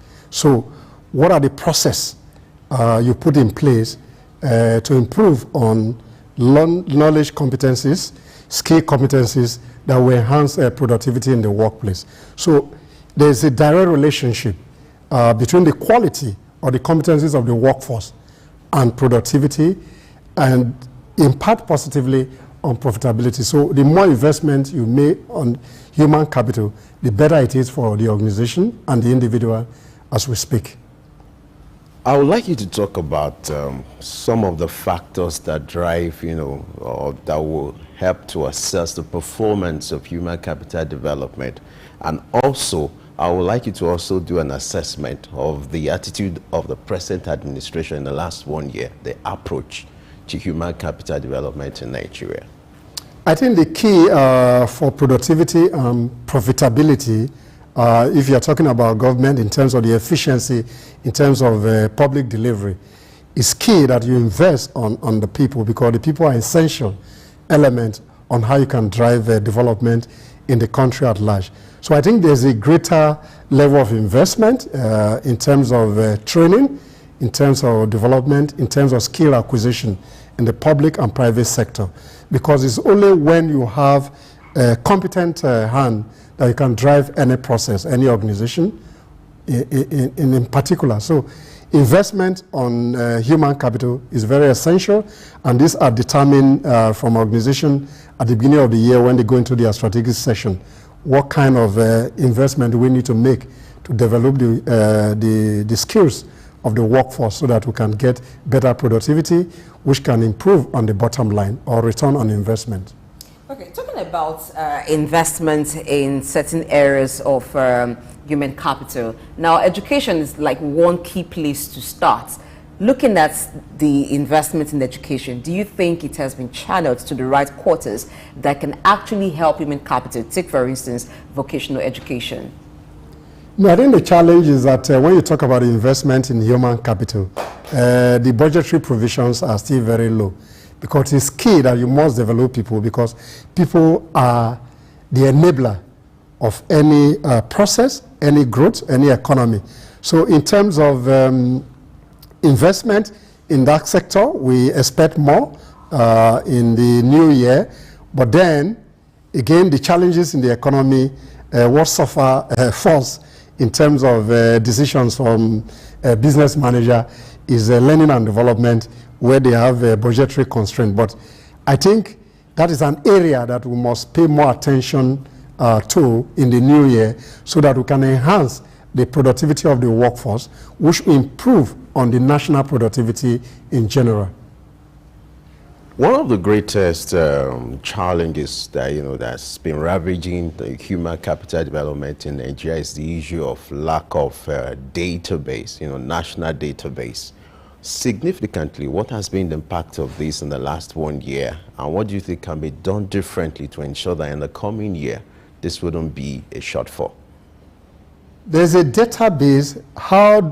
To what extent we are able to use those data to improve on human development? I think that should be the conversation. The data are there. We need to synchronize those data so that we can use them to improve on human development. Well, the question is, how reliable are they? If you're talking about data, it should be harmonized. Not that the FRSC we have there, so the national identifier, it's another thing. BVN, it's another thing. But I'm talking about having a reliable national data that every agency could work with. And what could be the modality for that to be achieved in Nigeria? No, I think the data is there, like I mentioned earlier. To what extent can we synchronize this data into a broad-based national data bank by which we can use to improve on our human development and other sectors of the economy? I think what is key, in my own understanding, is that those data are there. To what extent can we really use data to improve on human development? Therefore, in the new year, agencies must find a way to look at this data, and to what extent can we improve on data collection? What impact does human capital development have on the various training that most of the workforce had the opportunity to attend in the new year? So you're able to appraise them based on the impact and those learning have on the way they do their work in the workplace. All right, let's look at upskilling, particularly for the ICT sector. While we're talking with Seyi Akindende, we talked about skills gap in the ICT sector. Now, in what way has that been filled, and how can what would need to happen in terms of human capital development to be able to provide the kind of skills that that sector needs, not just the ICT sector, maybe even oil and gas?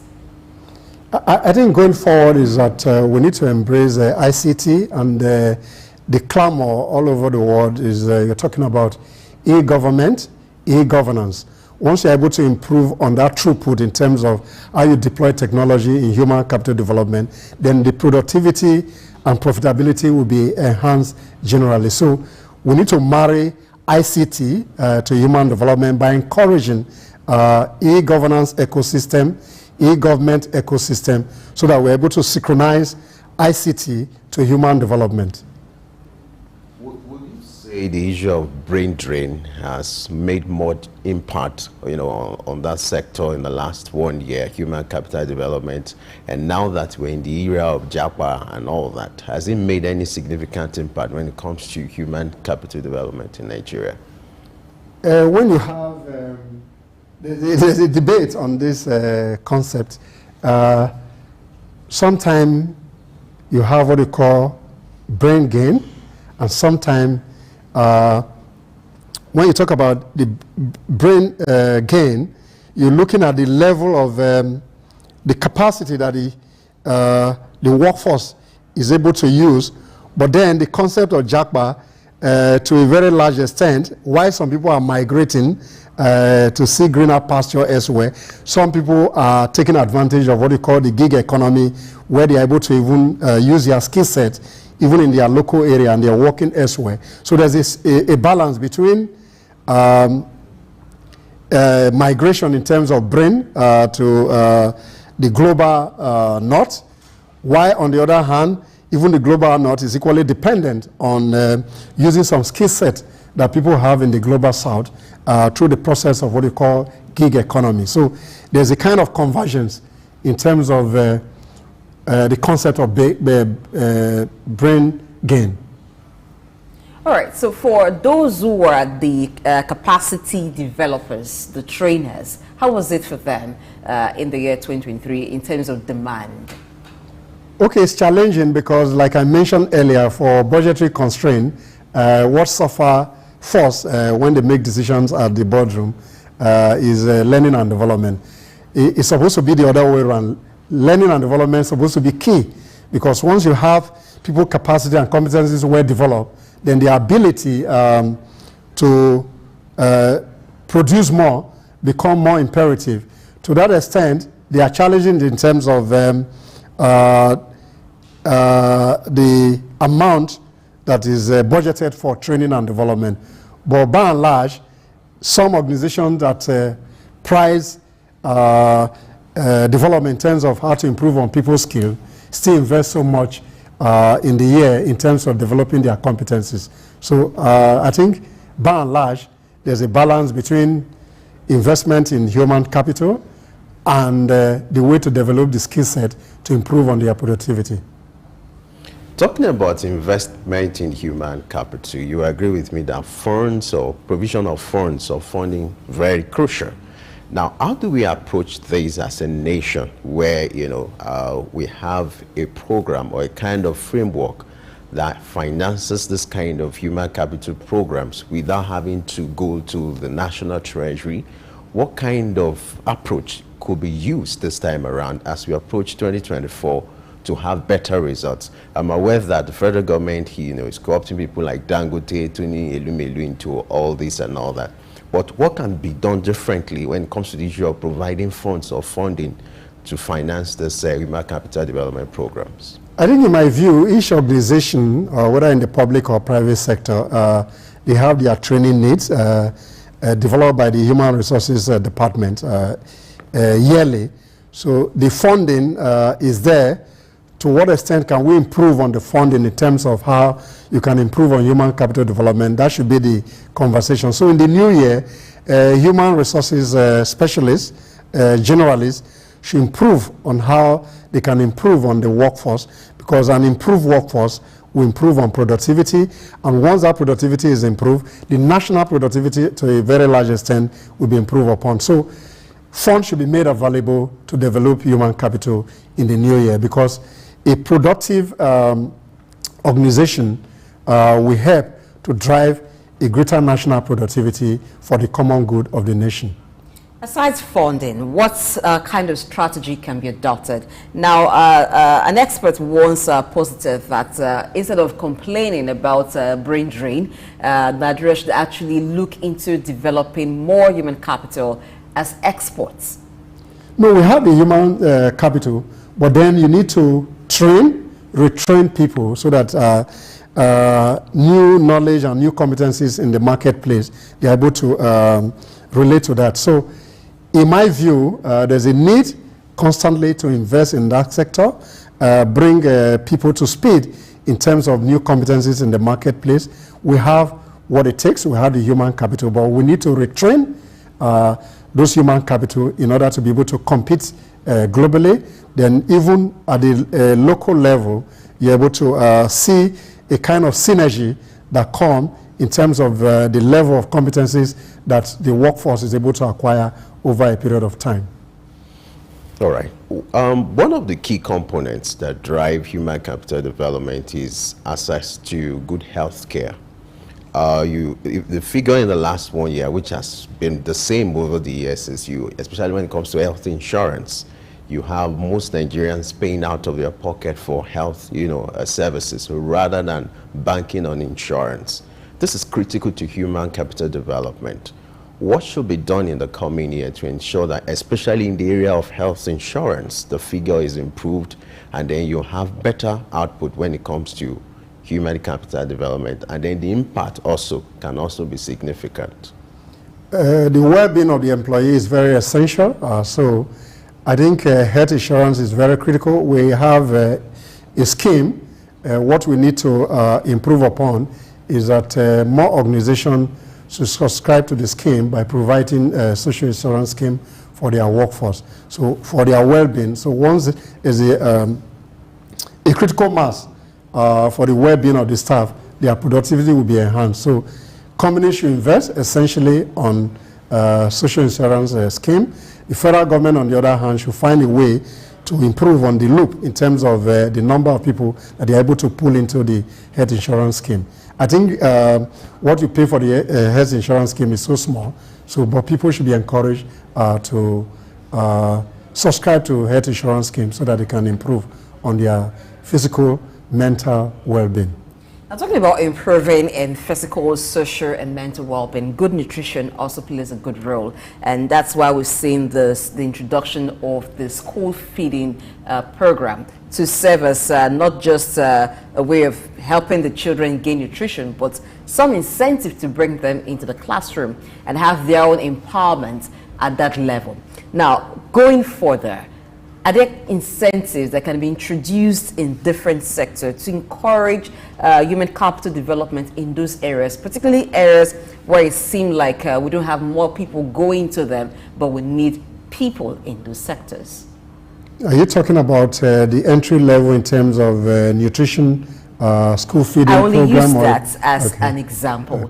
That going forward, what kind of incentive would we need, and in what areas of human capital would we need them to bring in more people? There are certain kinds of job you don't have people go into as much as before, or there are certain kinds of job that you also have dominance of particular gender. So to increase the human capital of the country, are there certain incentives that can be introduced to bring in more people into that area? No, the incentive is to invest more in education, which is a critical sector to human capital development. So in terms of the minimum threshold, a good incentive should be provided in terms of school enrollment, in terms of the girl child enrollment, in terms of school feeding that you mentioned earlier. These are incentives that will improve on the human capital development. So but education incentive is critical. I think there's an improvement in terms of the budgetary provision by the current administration. State government should improve in terms of those allocations so that we're able to develop human capital that will enhance national productivity. As we wrap up, let me turn you to a prophet now, or a seer. You know, what do you foresee as the trends in 2024, you know, as we approach 2024 now, when it comes to human capital development? And then what do you think should be the priority, or one of the priorities of the federal government in the coming year? For the government to be able to deliver the common good, they need to invest in their personnel. So once you're able to invest in the personnel, then you have an increased productivity, which will translate to the common good in terms of good governance. From the private sector, there's a shrinking space in terms of skill set. So those skill gaps that most organizations will have identified in 2023, they should invest more in terms of improving on the skill competencies that will improve on the productivity so that they can deliver value for their shareholders and other stakeholders. As a follow-up to that, what kinds of collaboration should we be looking at, and maybe exchange programs between universities in Nigeria, Africa, and the world? Okay, there should be a relationship between the TAN and GANDAS in terms of academic training. But on the other hand, emphasis should be placed on those who provide human capacity building so that we can upscale the level of knowledge to improve on productivity. And in that regard, national productivity will enhance. Profitability of organizations will be enhanced as well, so that stakeholders are happy at the end of the financial year. All right, Sam Oruwuje, we must thank you for your intervention. Know that you are an expert in this area and you live up to expectation. Thank you for your time and your commitment. Thank you for having me. My pleasure. All right, it's the Early Exchange, our special series on the year 2023, the year in retrospect. We're looking at, you know, how the year has been for us as a nation. And now it's time to look at the state of the economy. And that will take place after this short break. Stay with us. My name is Olatunji Shoti Miri. I'm a performing artist and, you know, television radio presenter and a university lecturer, Unilag. Keep watching Souq News.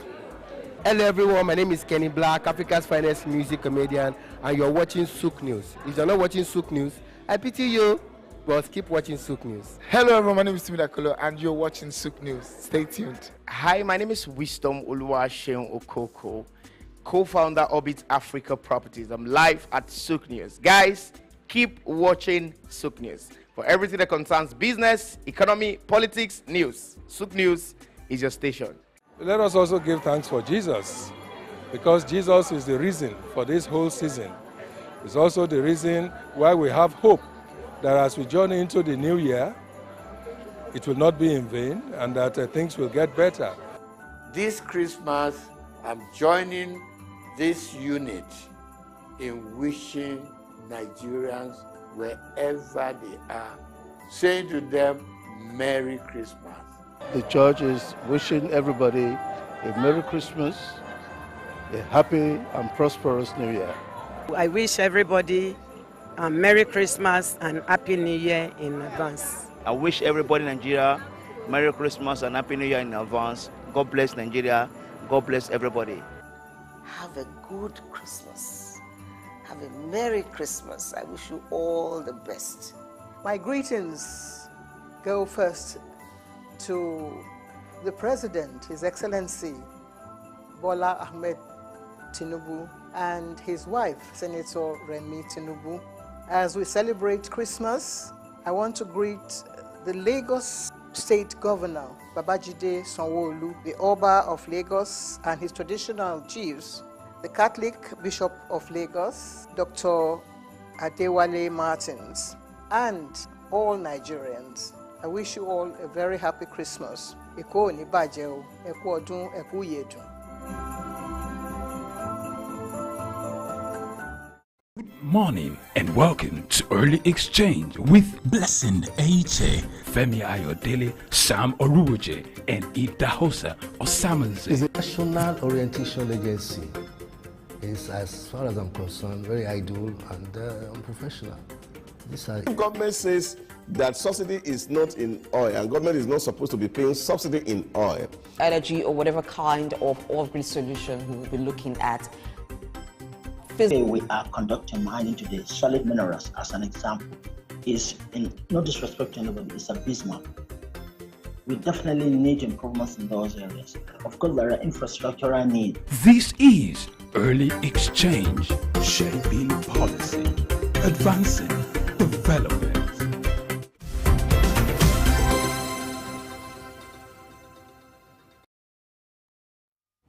All right, it's the Early Exchange, and a special one indeed, our end of the year special on Early Exchange for us to do a review of 2023. Earlier, we talked about the ICT sector. We also talked about the human capital development, how that sector, has been in the last 1 year. Now we want to look at the banking sector and to also look at some of the economic issues that have shaped the year 2023. We still have a few days left. And to help us do this, we are joined by a special guest, a financial analyst. We are joined by Mukhtar Mohammed. Glad to have you join us this morning on Early Exchange.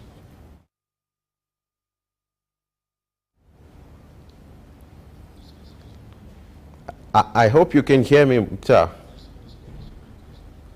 All right. Why we wait for our guest? The year 2023 has been so significant for the banking sector, and also when you look at the economic performance for the year. The first thing to look at has to be the budget for 2023, which is quite significant. The good thing is now we've been able to return our budget cycle to January, unlike in the past where it used to be March. And then before the implementation is done, and before you now have a proper, takeoff of the budget, maybe it would dovetail to like June and July. Well, now that we have a pattern now, a culture of having our budget being approved few days to January, like example, what we're having now, in few days, the one for 2024 will be ready. So same thing happened in January this year, earlier this year, precisely January 3rd, the former president, President Buhari, signed the 2023 budget, and that kicked off immediately. So that's set the pace for virtually every sector, whether about the economy, the banking sector, and all that. And significantly, one of the events that happened this year or that could have shaped that sector was the transition between the former CBN and the new CBN governor. You are aware of what transpired. We earlier during our news analysis, we were talking about what happened during the regime of the former CBN governor, talking about the abuse of ways and means of the CBN, where some unprofessional conducts were alleged to have been done by the former CBN governor. And precisely, when it comes to the core functions of the CBN, there was a big distraction, due to lack of internal mechanism. And the fact that the former handler, felt he could just do everything by the fact that he had the power of the bank, the power or the backing of the president. And so to a large extent, the CBN, as confirmed by the present CBN governor, was heard from his core responsibility, which has to be the monetary policies. At a point went into several interventions that were not necessary. Several commercial intervention, agri intervention. You hear that CBN was sponsoring a lot of programs, was engaging in rice production and all that, which is just a distraction from the core responsibility. But by and large, the good thing is that the way the banking system is structured is the fact that for each bank, you have a financial strong base, and that gives you a leverage over the, irrespective of the challenges that will come with the issue of cash crunch or economic reserve. You can be rest assured that the health, when it comes to the integrity of the banking sector, is still questionable. And then the idea of the fact that banks going on, that wouldn't be an issue because you have a proper framework when it comes to recapitalization. And also another thing that came up was the issue of recapitalization, which the President CBN talked about. So these are issues that will form the core of some of the things that will dictate the pace for the banking sector when it comes to the year 2024. Yes, we're hoping to see quite a lot of reform happen in the banking sector. But looking at the year 2023, how it has been, we're seeing that in the banking sector, there was adoption of more adoption of technology, more people using mobile services, mobile banking app, fintech grew a whole lot. But that is not for you and I to discuss alone, because we'll be joined by our guest, Mukhtar, who will be looking at the banking and finance sector in Nigeria in the year 2023. Good morning. Welcome to the show. Thank you for having me. Good morning. Compliment of the season once again. You say, and I do hope that the holiday season so far has been going so well for you. We thank God, it has been fine. The banking and finance sector is a sector that connects every other sector. I mean, every other sector cannot function without the banking and finance sector. In your assessment, how did this sector perform in the year 2023? Just give us an overview. Well, I think it's if there's any sector that have performed in terms of President Tinubu economic policy, I think it's the banking sector. We've seen those numbers in terms of results. They say result is what really is key in any business, and we've seen those results. We've seen those bottom lines.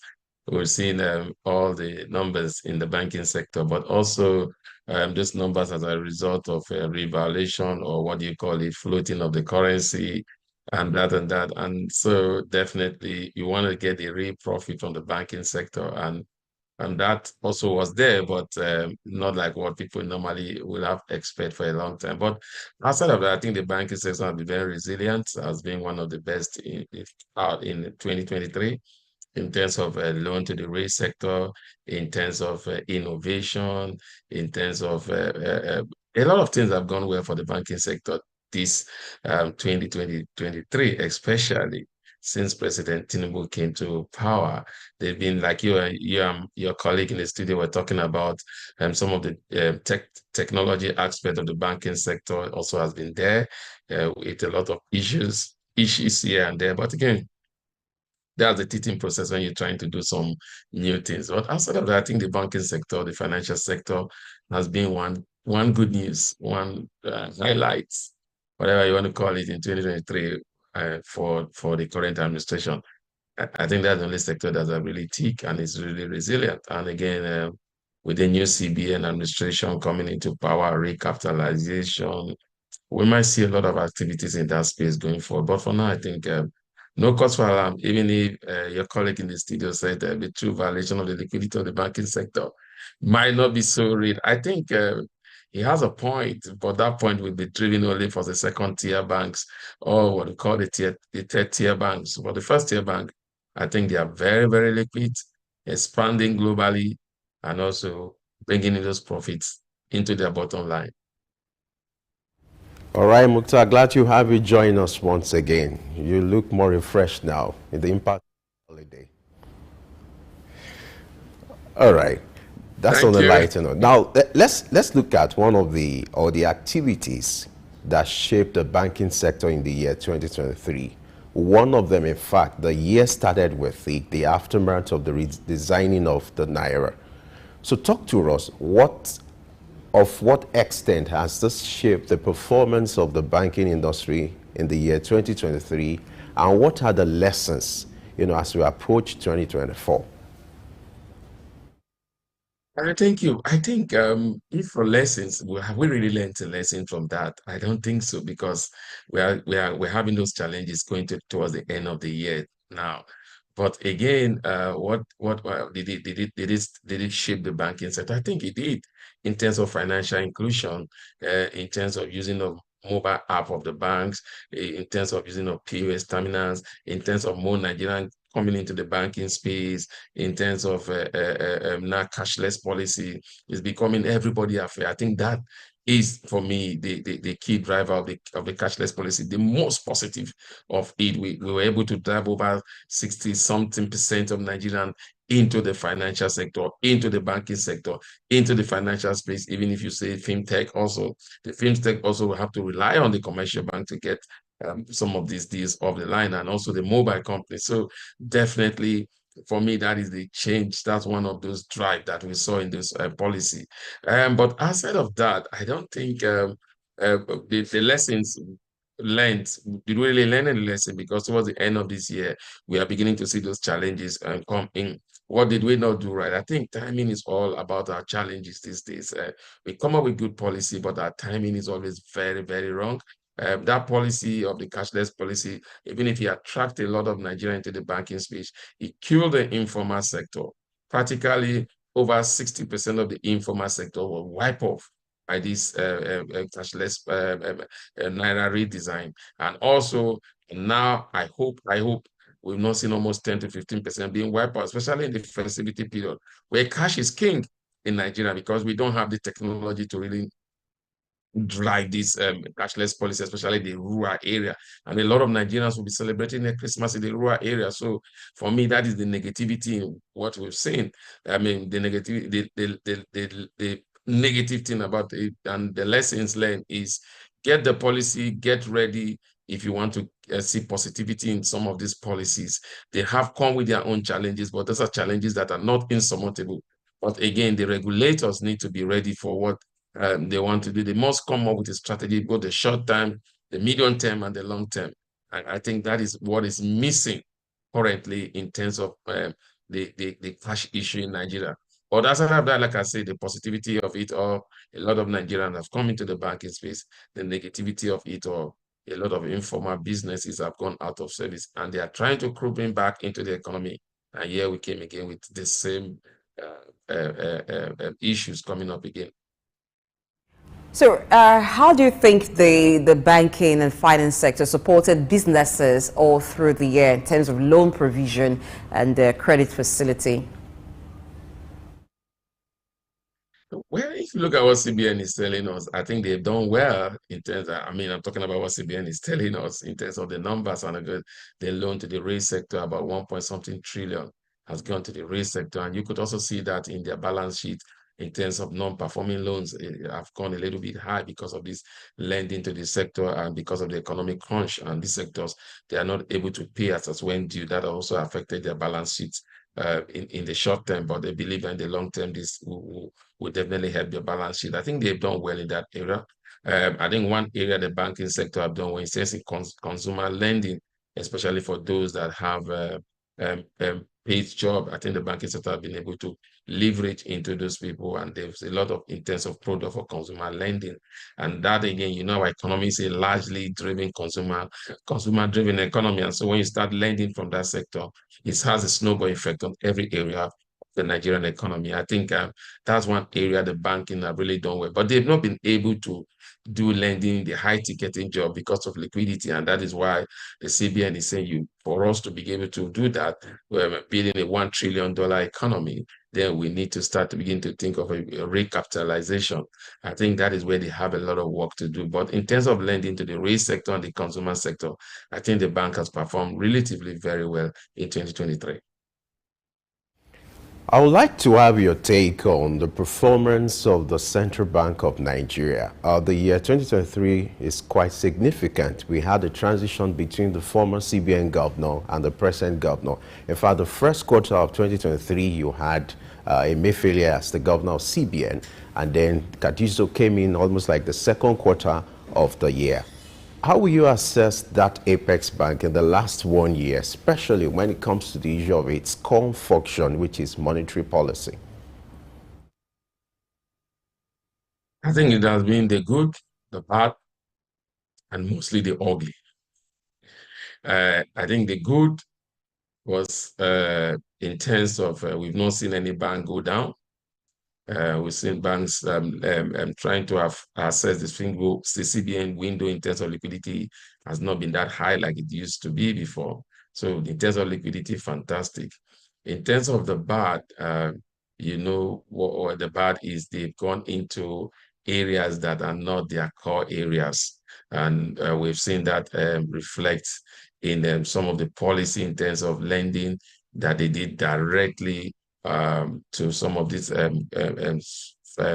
companies that they felt that were going to drive Nigeria economy, especially in the agricultural sector. We've seen that at the end of the day, by what we are seeing from the investigative panel, we are seeing a lot of, though that is still subject to a lot of things, but we are seeing a lot of revelation in terms of this anchor borrowing scheme. And then the ugly in the monetary policy, I think think they've been very ugly. When I mean it's been an ugly in that space is that we've seen inflation keep going up, and they keep doing same, and nothing seems to be happening because we are just doing a copy and paste issues to our issues. Because you hike rate in the US, you hike rate in the UK, you could see the positive impact on that on their economy. The CBN as a monetary policy have not done well. It's been very ugly because they have not looked at what is really causing the inflation, which is the volatility of the exchange rate. And that has been very ugly. If you remember, we started the year at about 460, and here we are today. I'm even talking about the parallel market. Here we are today, we are doing over 8,000. So in that area, I think the CBN has not performed anything near good, because of the kind of drive they have come in. Yeah, that was, you could see that was largely what Emefiele did. But again, in the second quarter, we saw Cardoso came in. I mean, maybe half year. You say it's a change of guard. You say a forceful change of guard. And so, and we saw Cardoso came in, and again, trying to do what he thinks he should do, float the currency without liquidity in the system. We saw the Naira have suffered a lot of battling.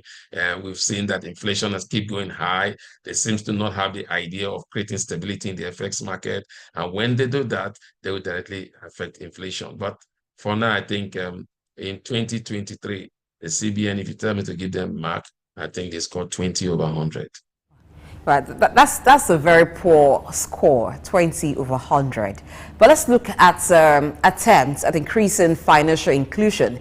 We still have the financial inclusion rate in Nigeria just a little over 50%. So we have about 48% of the Nigerian population underbanked. Now, looking at the mobile banking and other efforts in that regard, what's your assessment for the banking sector?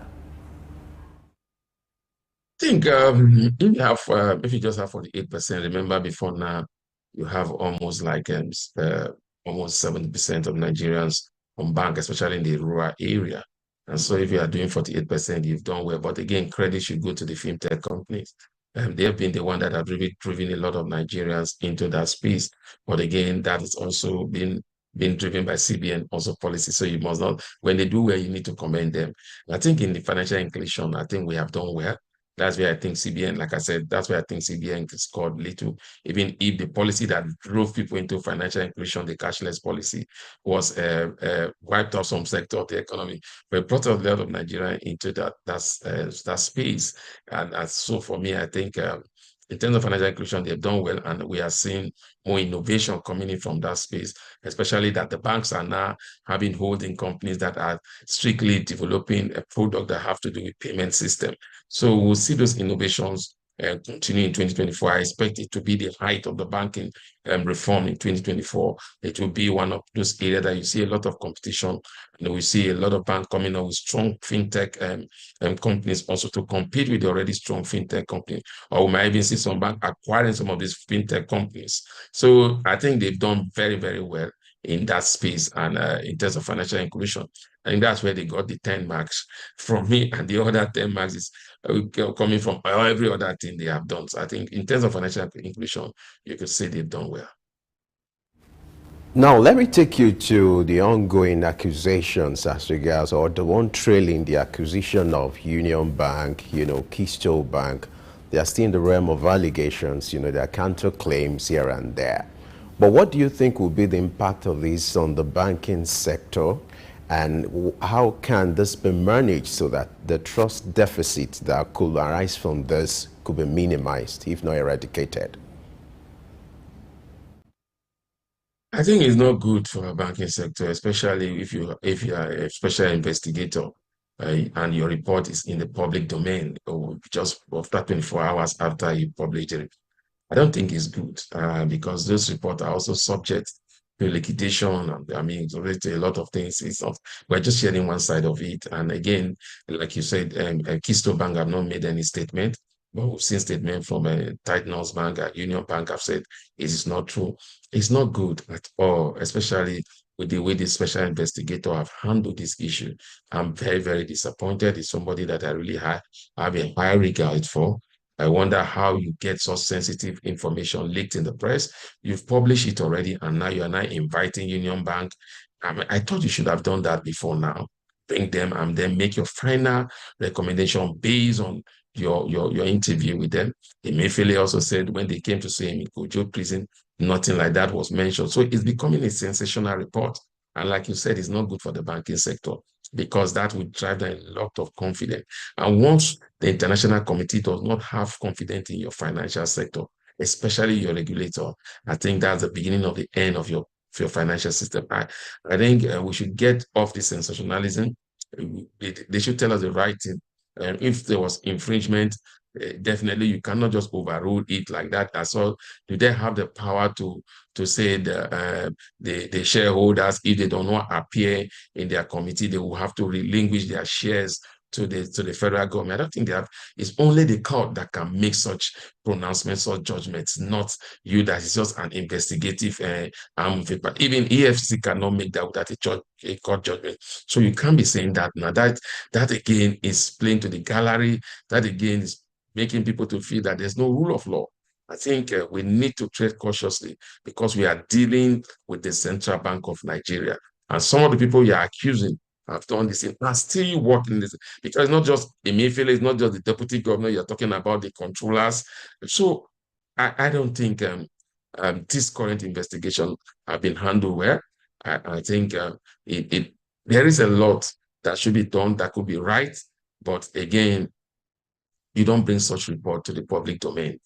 So, I mean, without even being gazetted, without even having a white paper report on it, and we keep on having this report day by day, for me, it's very, very disappointing on the part of the special investigator and also on the part of the federal government that those reports were handed over to. Because what we have seen in Nigeria is media persecution when they know that they cannot actually prosecute them in court. There are many issues that we have seen with that. So you go to the media, you give them all the names. At the end of the day, you go to court, and court keep finding all these issues, and you begin to say the judiciary is corrupt because you've not done your own work well. So for me, really, really disappointed. So what do you think would be the likely impact of this on the banks concerned? regarding customers? I think impact, I don't think it will be much again. When you look at the banks involved, Tecna Bank and Union Bank. Union Bank is a big, strong bank. It's a bank that has been here, I mean, the oldest bank in Nigeria. Why people are concerned, why can the oldest bank be acquired by the youngest bank in Nigeria? So, but those things happen.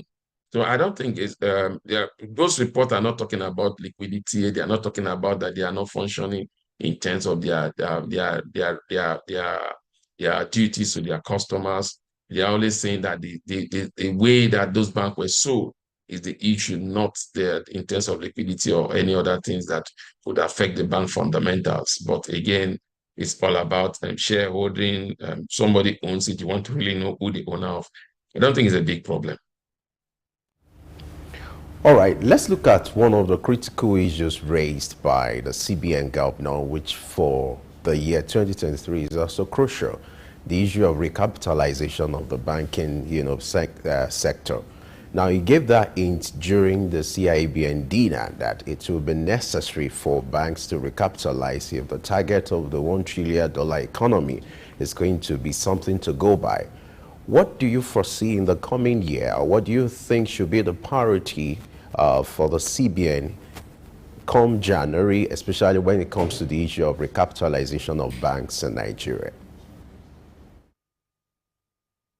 Okay, thank you. I remember when he made that statement. After that statement, they've gone silent. We've not heard anything from them yet. There's always a modality for recapitalization. Remember, we moved from 2 billion over by 1,000% to 25 billion at the time of Christopher Chukwuma Soludo. But again, we must remember that after that, I remember Soludo saying no Nigerian bank will ever fail. And in 2008, we saw all the banks tumbling down. Most of those banks went down, and then the intervention of Sanusi Lamido through the AMCOM wind vehicle. We've seen that a lot of banks were acquired, and then presently now we enjoy a little bit of stability. But I think the bank has learned from that, and that's why a lot of them are having shareholder form above trillion. Some of them have made profit above trillion also in their last year. So definitely, especially the tier 1 bank, like I said, and even the tier 2 bank, 1 or 2 banks, 2 or 3 banks in the tier 2 banks also are really doing very, very, very well. Now, when it comes to recapitalization, you see, sometimes we just focus on the banks, but we are not looking at the regulators. Are they also strong enough to regulate a $1 trillion economy? And if are they where did they have a capacity? Because if you remember what happened after the recapitalization of the banks from 2 billion to 25 billion, what we saw then was the regulators that were not up to their game, did not have the manpower, did not have the capacity, did not have the knowledge base to handle bank with high capitalization. So we need to begin to say, you are recapitalizing. How efficient will you be in monitoring these banks so that we don't get to what we had before, when banks had so much liquidity and they were going into almost every sector of the economy. They were not having risk assessment of some. So at the end of the day, so for me, recapitalization of banks are not really the issues. When you go to develop economics of the world, there are banks that are called state banks. There are banks that are called regional banks. There are banks that are even called local government bank or county banks. Everybody, the recapitalization doesn't have to be, I just want to service a particular area. So my recapitalization should be different from somebody that want to do regional, global. So I think they need to do a lot of work there. And again, my main challenge still remains in the area of monitoring, regulation. Do they have the capacity? Do they have the manpower to really monitor this bank when these banks are highly capitalized? Because you can't be saying, oh, I'm growing $1 trillion economy, and yet your regulators are not $1 trillion in terms of regulating the sector, which is very critical for the successful successibility of that policy that you are going to drive. Some challenges in the banking sector that come with some negative impact, such as high cost of transaction. And if in recent times we've seen that the experience of Naira scarcity has resurfaced again. And just like during the Naira redesign period, where it was difficult getting cash within the banking hall, but the POS attendants were having cash. What are your thoughts in these areas? Ordinarily, it shouldn't be an issue. That's why they are small. That's why they're into business, to cushion those gaps that you think the financial sector are not meeting. Then you go to the peers and they are able to meet it. But like you said, the challenge is how are they able to meet such gap? And again, the main bank is not meeting it. But we must look at the POS terminal as the last resort for the rural area. POS terminal was not supposed to have more than, I think, 20,000, because it was meant to give people 10,000, I mean, 5,000, 3,000. That's what it was meant for. So, but again, if you look at what has happened, you see POS terminal doing transaction into the millions, and that is not supposed to be. That what goes back again to this regulation thing I'm talking about. So aside of that, again, you say that the POS terminals are having more funds than the banking sector. You go to the bank, you don't see cash. You go to the POS, you see cash. That is supposed not to be an issue, because that is why they are there, to meet your need when the banking sectors are not able to meet your need, especially in small cash. But the challenge is that when you don't get it in the banking sector and you go there, you seem to have it above and beyond the normal speculated, and that's where the issues are. I think that is a Nigerian problem. That's a corruption problem. Because by the time you investigate some of all these POS terminals, they are also owned by people that are actually working in this bank. So when things like this happen, then the security agent will begin to call, can you sweep into action? Because it's not rocket science to know who is withdrawing, who is not withdrawing. The CBN has all the tools to do that. And if your CBN to come out and say, look, we are having challenge because some people are sabotaging, some people are carrying. For me, sometimes it's just like the government then saying that we know the people behind this terrorist act, we are going to come after them. You know then why are you not going after them? They are telling us, and they should desist from it, otherwise you come after them and your people are dying. So I think that's the same thing with the banking sector. The regulators need to wake up and wear the big stick if it has to. Now, let's do a review of some of the decisions made by President Tinubu in the course of the year. One of them is the decision to float the Naira and also maintain double exchange rate, talking about the parallel market and the official market rate.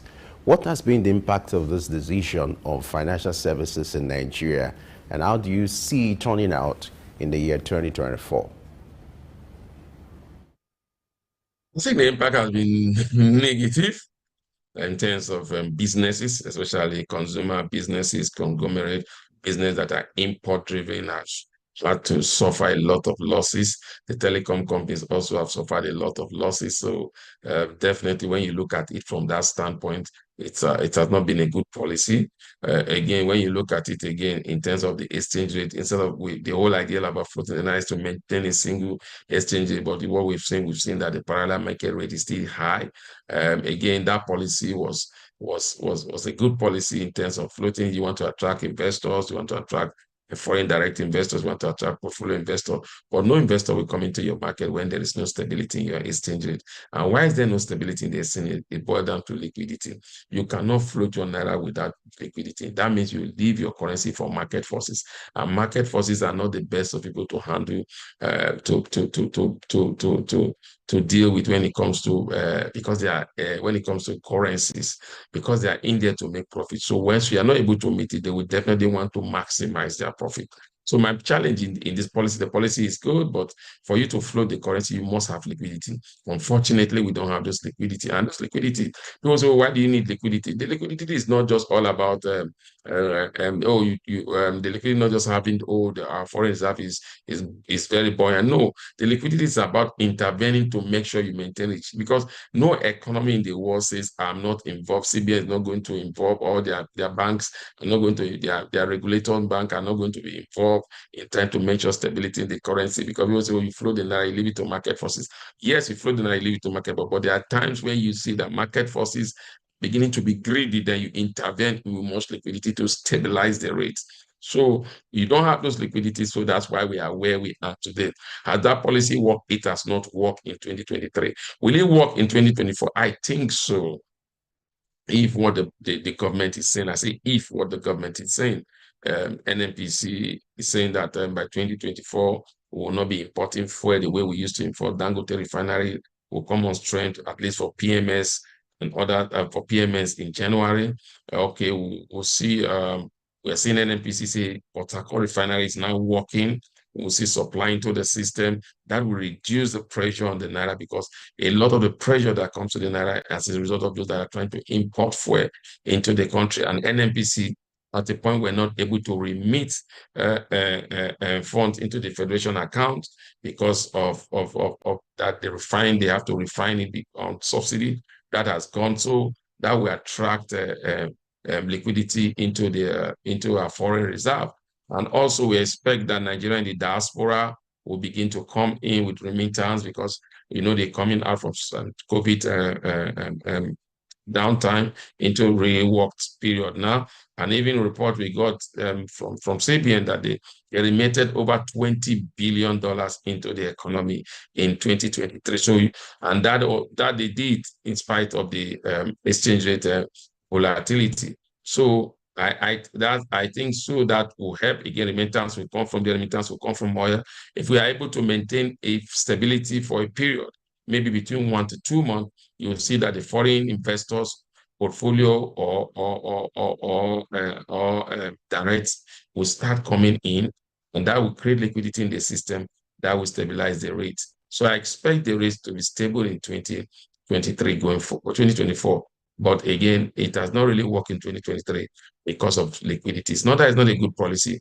For you to do such policy, you must make sure you have liquidity. That we don't have.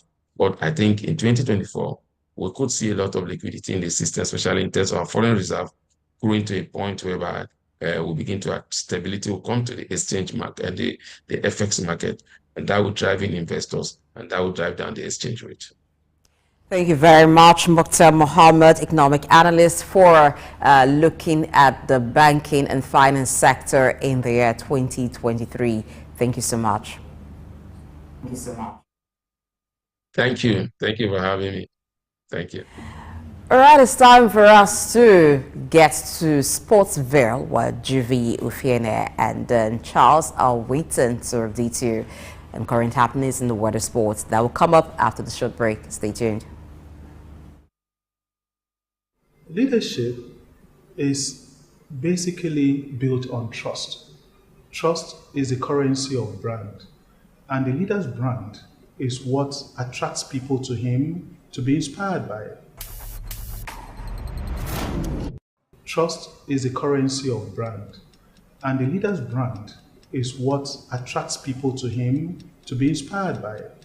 And that trust is built on 3 key pillars. And the first one is basically being your true authentic self, or your credibility. And the Greeks call that your ethos. The second one is the rigor of your logic, the soundness of your discourse. And that's the Greeks called logos. And the third one is your empathy. And that empathy the Greeks call pathos. As a leader, people see and sense from you your distraction towards them. And think about the person that you visit your most distraction to, be it your spouse, be it your colleague, your staff. The one that you visit the most distraction to is the one that you most withhold your empathy, and they can feel it. Think about it. Somebody sitting in front of you and interviewing for a job, and they keep looking at their phone. How likely are you to give them that job? Probably not. But you display that all the time to people that look up to you, and you wonder why they don't see you as an effective leader. The other one, being the rigor of logic, is a bit easier to tackle, because throughout life we are always on learning and relearning. And the best thing to do to stay current, apart from having your deep area of specialization, is to have what we call an inch deep and mile wide knowledge of a whole plethora of things, wide variety of things you learn about that makes you connected to people on various levels and increases your network. I think the other one, which is the credibility, is the one that we most flaunt. And that is the one that has got to do with being your true authentic self. And you find a lot of people, especially on social media, are trying to portray what they are not. They are trying to fake it. And it comes across very quickly when you're not being your true authentic self. And people pick it up and they don't trust you. If they don't trust you, they don't look up to you as a leader. Leadership is important. It is true leadership that we can nurture people to become future leaders.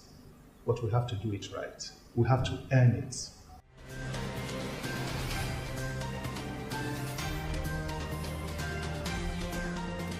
Good morning and welcome to Early Exchange with Blessing H.A., Femi Ayodele, Sam Oruwoje, and Idahosa Osamanze. It's a national orientation agency. It's, as far as I'm concerned, very idle and unprofessional. If government says that subsidy is not in oil and government is not supposed to be paying subsidy in oil, energy or whatever kind of off-grid solution we will be looking at. Today we are conducting mining today. Solid minerals, as an example, is, in no disrespect to anybody, it's abysmal. We definitely need improvements in those areas. Of course, there are infrastructural needs. This is Early Exchange, shaping policy, advancing development.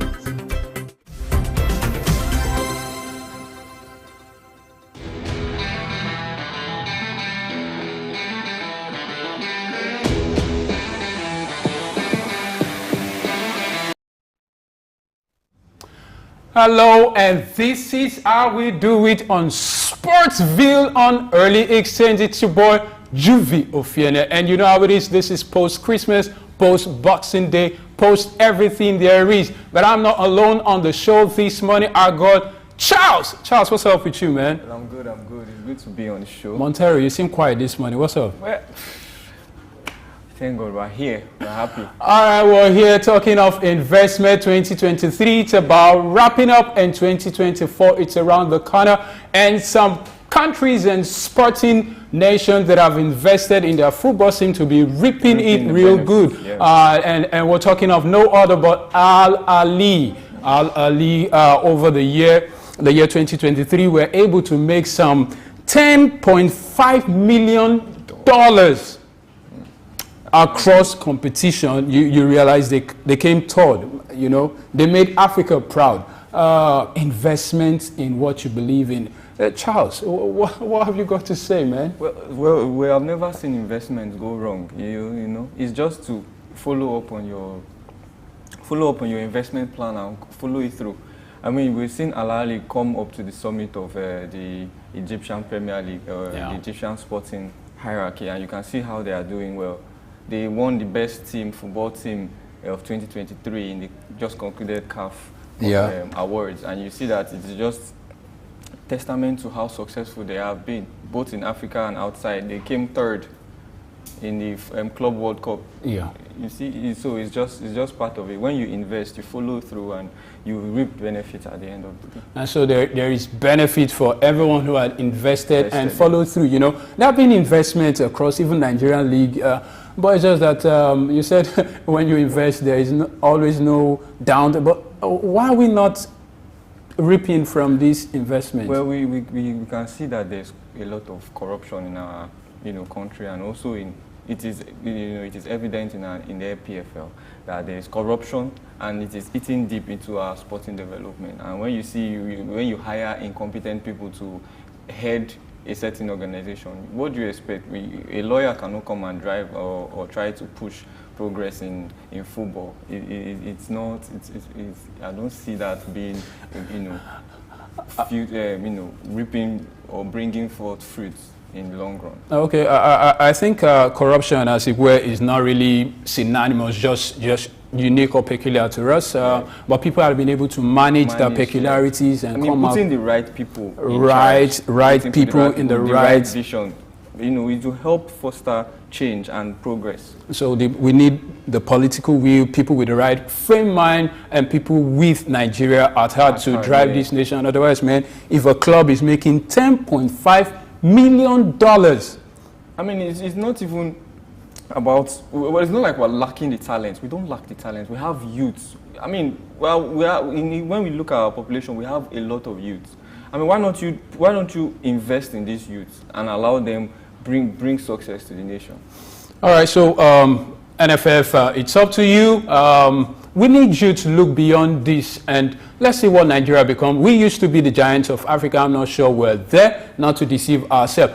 Well, before we call it a wrap, FIFA is planning in the year, everybody's making investment, $8 million to 211 nations that belong to that organization. Nigeria is one of it. $8 million. I mean, it remains to be seen what Nigeria really will do with that money. But I think they should really bring it to the grassroots. If the grassroots football is working, and in every sector that has to do with sports, not just football. Not just football. Not just football. Yeah. I mean, we can revive cricket in our country. We can revive the basketball angle. We can also revive this athleticism, you know, the track and field. Yeah. These are things. Table tennis, boxing. Somebody made a joke that if they take the people that sell gala and ice water in traffic, that why we have capable hands or competent people to beat the record of but it just speaks to channeling the money into the right direction, channeling the energy into the right direction, and in no distant time we'll get results. All right, I mean that comes, we've been talking about the nation Africa and the nations Africa and Nigeria. We must invest in what we believe in, and that goes to everybody across, from local government areas to states and to the federal government. We all must invest in. And Charles was speaking of gala guys selling on traffic. You could have raw talents. If you're not properly trained, it's just a matter of time. You get knocked out easily. And so that is about much of what we've got on Sportsview this morning. Definitely stay with us on Souq Sport, which is coming much later. Early exchange continues in a jiffy. I am Juvi Ofiene, and he's Charles. I'm Charles Jonah, and it is a delight to be back to your screens. All right, have a wonderful morning. I'm okay. My name is Raymond Bola Brown. Hi, my name is Fred Amata, and you are on to Souq News. If you are watching this channel for the first time, make sure you continue to watch it, because this is Souq News. Shout out to Souq News. Actually, I don't know. I really enjoyed the little moment I spent with you, and I think with more of this. Souq News. Here's the Souq News, who had the courage to transcend a locked-off camera and actually have a conversation with a human being. It's a pleasure, Souq News. Thank you very much. Good morning and welcome to Early Exchange with Blessing H.A., Femi Ayodele, Sam Oruoje, and Idahosa Osamanze. It's a national orientation agency. It's, as far as I'm concerned, very ideal and unprofessional. Government says that subsidy is not in oil, and government is not supposed to be paying subsidy in oil. Energy or whatever kind of off-grid solution we will be looking at. Today we are conducting mining today. Solid minerals, as an example, is, in no disrespect to anybody, it's abysmal. We definitely need improvements in those areas. Of course, there are infrastructural needs. This is Early Exchange, shaping policy, advancing development.